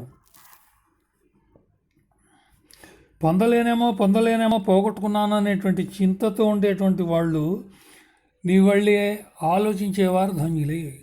అంటే నిరంతరం విరహపు చింతనతో, అయ్యో ఆ ప్రభువుకు మనం పూర్వజన్మలో ఏం లోపం చేశామో, ఏం జరిగిందో, ఆయనకు దూరం అయ్యాం, మళ్ళీ ఈ జన్మలో కూడా దూరం అవుతున్నాము, అందుచేత తిరిగి ఆయన్ని పొందగలమా లేదా ఏమిటి అనేటువంటి ఒక తపన ఏదైతే ఉందో, ఆ తపన పెరిగిన కొద్దీ కూడా అది భగవంతుడికి దగ్గర చేస్తుంది. తర్వాత ఎన్నోసార్లు చెప్పారు బాబా, తన కుటుంబంలో ఒక సభ్యుడి కింద భావించమని చెప్పి. అంచేత గోపాలుడనే చూడండి, అంతేకాప మహారాజా అది ఇది అంటే పతిత పావన ఇలాంటి మాటలు ఉపయోగిస్తే ఏమవుతుందంటే భగవంతుడికి మనకి మధ్యన దూరం పెరిగిపోతుంది. ఎంతో తపస్సు చేసినా కూడా ఆ ఋషులు కూడా దాన్ని పొందలేకపోతున్నారు. కారణం ఏంటంటే వాళ్ళు భౌతికంగా ఆయన చాలా దూరంగా చూస్తున్నారు. అది పద్ధతి కాదు. మన కుటుంబంలో సభ్యులు ఇప్పుడు గోపికలు ఏ విధంగా భావించారు? నేస్తం, స్నేహితులను భావించారు. అందుకే కృష్ణ పరమాత్మ వాళ్ళకి వశమయ్యాడు అనేటువంటి విషయాన్ని ఉత్తరంలో చెప్తున్నారు. అంచేత మనం చేయవలసిన పని ఏంటంటే, ఈ భౌతికాతీతమైనటువంటి ధ్యాన దృష్టిలో మాత్రమే చూడగలగాలి. అదే గోపికలు చేసినటువంటి పనులు.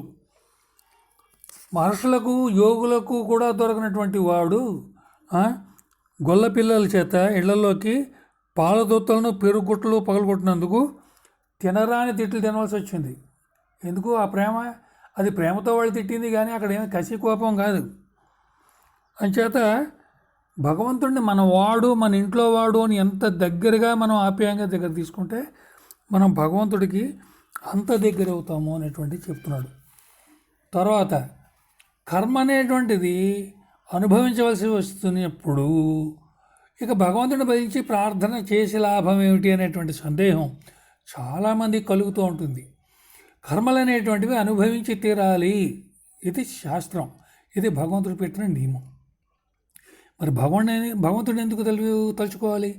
దానికి భగవంతుడు ఏం చెప్తున్నాడంటే, బాబా ఏం చెప్తున్నారంటే, సముద్రంలో ఇద్దరు ఈదుతున్నారు, ఒకరి దగ్గర నావ ఉంది, ఇంకోటి ఉత్త సముద్రంలో ఈదుతున్నాడు.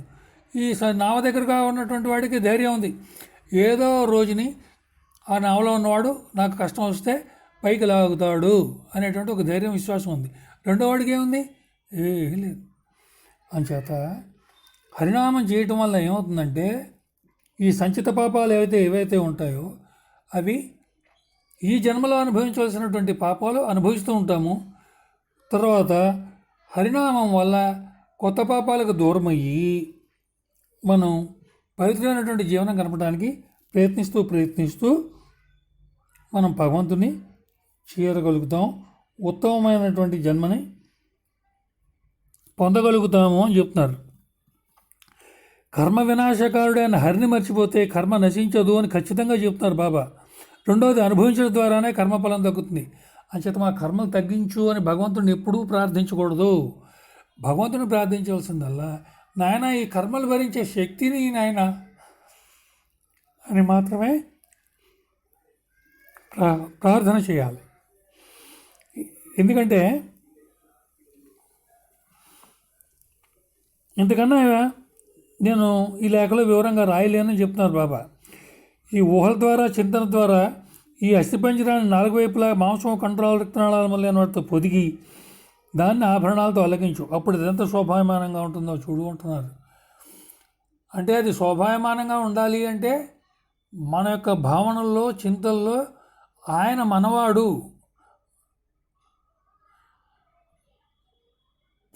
మనతోనే ఉన్నాడు అనేటువంటి భావనని మర్చిపోకూడదు. అందుకే మహాత్ములు ఏం చెప్పారంటే, హరిస్మృతి సర్వాపత్ విధ్వంసి అని రాశారు. అన్ని రకాల పాపాలని కూడా హరినామస్మరణం నాశనం చేస్తుంది. గౌరాంగుడి దగ్గర ఏముందన్నారు? గౌరాంగుడి దగ్గర ఏమి లేదు, ఆయన దగ్గర ప్రేమ తప్ప. అవే ఆయన ఏనుగుల్ని, పులుల్ని కూడా ఆయన దగ్గర గౌరవంగా, వినయంగా వంగి నిలబడ్డాయి. ఆయన ప్రేమను పంచాడు. కేవలం ఎలా వశం చేసుకున్నాడు అంటే ప్రేమే. ఆయన దగ్గర ఏమి శస్త్రాస్త్రాలు లేవు. తర్వాత 2 ప్రమాదకరమైనటువంటి వస్తువుల గురించి బాబా చెప్తున్నారు. ఒకటి కామిని, 2 కాంచం, అంటే బంగారం లేదా డబ్బు. ఈ రెండింటినీ తృణీకార భావంతో ఎదిరించి మనం ప్రకృతిలో జయించలేము. వాళ్ళకన్నా హీనులమైన దాసులైనప్పుడు మాత్రమే వాళ్ళ యొక్క అనుగ్రహం కలిగి వాళ్ళు దారి చూపించి మనిషి ముక్తుడవుతాడు. అంచేత ఓర్పు వహించి సమయం చూసి తిరగబడు, అంతేగాని ఊరికే పిచ్చివాళ్లే తిరగబడితే దానివల్ల నష్టపోతావు. దీనికి ఉదాహరణగా హరిదాసు స్వర్గ విద్యాధర్యుల కథలు చెప్దాము అని అనుకున్నారు, కానీ బాబా ఈ ఉత్తరం ఇప్పటికే పెద్దదైపోయింది కాబట్టి ఇంక ఇక్కడితో ఆపుతున్నాను అని చెప్పి చెప్పడం జరిగింది. ఈ ఉత్తరం మొత్తంలో ప్రధాన అంశాలు 3. ఒకటి, తపన. మన ఎంతసేపు అయ్యో మనం భగవంతుడికి ఇదివరకు దగ్గరగా ఉండేవాళ్ళం, ఇప్పుడు దూరం అయ్యాం, దగ్గర అవుదాం అనేటువంటిది తపన, అది ముఖ్యం. 2, ఆయన్ని గౌరవ పదాలతో పూజిస్తున్నంతకాలం ఆయన మనకి దగ్గర కాడు. ఎందుకంటే గోపికలు ఆయన నేస్తం, స్నేహితుడు అని భావించారు. అందుకే ఆయన దాసుడయ్యాడు అని చెప్తున్నారు బాబా. అందుచేత ఏంటంటే అమ్మని, బాబాని మనం తల్లిదండ్రులుగానో, మన ఇంట్లో మన పిల్లలుగానో, కుటుంబ సభ్యులుగానో భావించాలే తప్ప వాళ్ళు దూరాన ఉన్నారు, ఆపద్బాంధవ, పతిత బాంధవ, ఇలా ఋషులు మునులు తపస్సులు చేసి వాళ్ళు పొందలేక అవస్థపడినటువంటి పరిస్థితికి మనం వెళ్ళకూడదు. ఎందుకంటే అటువంటి వాళ్ళు స్తుతి చేసినటువంటి మాటలకి దొరకనటువంటి వాడు ఆ గొల్లపిల్లల ఇళ్లలో పెరుగుకుండలు, పాలకుండలు పగలగొట్టి వాళ్ళ చేత తిట్లు తిన్నాడు. ఏమిటి కారణం అంటే అక్కడ మనవాడు అనేటువంటి ఒక ప్రేమ. ఆ ప్రేమతో తిట్టే తిట్లలో కోపం, కసి ఉండవు. తర్వాత పాపాలు తప్పవు కదా, మరి తప్పనప్పుడు భగవంతుడిని ఎందుకు కొలవాలి అనేటువంటిది తిరిగి తక్కువ ఆలోచన. భగవంతుడు దూరం అయినవాడు సర్వదా ఎల్లప్పుడూ కూడా సముద్రంలో పడి కొట్టుకుంటూనే ఉంటాడు. హరి దగ్గరగా హరినామస్మరణ చేసుకుంటూ ఉన్నవాడు సముద్రంలో పడవ పక్కన పోతూ ఉంటాడు, ఒక నౌక పక్కన పోతూ ఉంటాడు. వీడికి నమ్మకం ఉంటుంది, ఎప్పుడో అప్పుడు ఏదైనా అపాయం వస్తే ఆ నావలో ఉన్నటువంటి వాడు నన్ను లాగుతాడు అనేటువంటి ఒక ధైర్యం ఉంటుంది. అంచేత కర్మ వినాశకారి అయినటువంటి కర్మన వినాశనం చేసేటువంటి హరినామస్మరణ మర్చిపోకూడదు. అంచేత ఉన్న పాపాలు అనుభవిస్తున్నాం, తప్పదు. కొత్త పాపాలు లేకుండా చేసుకోవడానికి మనం సాధ్యమైనంత వరకు ప్రయత్నం చేస్తున్నాం. ఆ కొత్తవి రాకుండా మనకి హరినామస్మరణ కవచంలా కాపాడుతూ ఉంటుంది. ఆ విధంగా చేసుకోవాలి అని చెప్పి చెప్తున్నారు. తర్వాత ఆఖరిగా కామినీకాంతాల గురించి చెప్తూ ప్రకృతి శక్తులైన వీటిని మనం ఎదిరించకూడదు. మనం వాటికన్నా తక్కువే అనేటువంటి భావంతో, దాస్యభావంతో ఉన్న రోజున వాళ్ళు అనుగ్రహించి మనకి దారిని చూపెడతారు. సమయం చూసి నువ్వు కావాలంటే తిరగబడు, కానీ తొందరపడి మాత్రం వాటిని ఎదిరించొద్దు అని చెప్పి బాబా చెబుతూ ఆఖరణ హరిదాసు స్వర్గ విద్యాధరి ఇలా కథల గురించి చెప్పడానికి ఇక్కడ ఉత్తరంలో ఖాళీ ఎక్కువైపోయింది ఇక్కడికి అని చెప్పి బాబా చెప్తూ ఇక్కడికి ముగిస్తున్నారు. మనకి చైతన్య చరితామృతంలో హరిదాసరాయ భక్తుల గురించి చెప్తారు. ఒక వేశ్యను పంపిస్తారు అతన్ని చెడగొట్టడానికి. అతను అంటాడు, అమ్మ నేను నామస్మరణ చేసుకుంటూ ఉంటాను పొద్దునుంచి సాయంత్రం దాకా, నువ్వు కూడా అక్కడ కూర్చుని నామస్మరణ చేస్తూ ఉండు, నా నామస్మరణ అయినప్పుడు చూద్దాము. పొద్దుంచి సాయంత్రం దాకా ఆయన నామస్మరణ చేసుకుంటూనే ఉంటాడు. రాత్రి వాళ్ళు నిద్రపోయేది, ఆయన పొద్దున్న లేచి మళ్ళీ అనుష్ఠానం నమస్కారం మళ్ళీ ఇది. ఆ విధంగా ఆవిడ జీవితం అంతా త్యాగం చేసి ఆవిడ ముక్తిని పొందింది. ఈ కథ చైతన్య చరితామృతంలో ఉంది.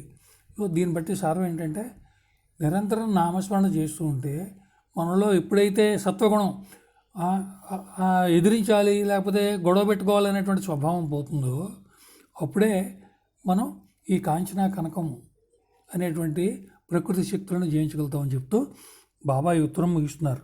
కుసుమహర కుసుమహర కుసుమహర.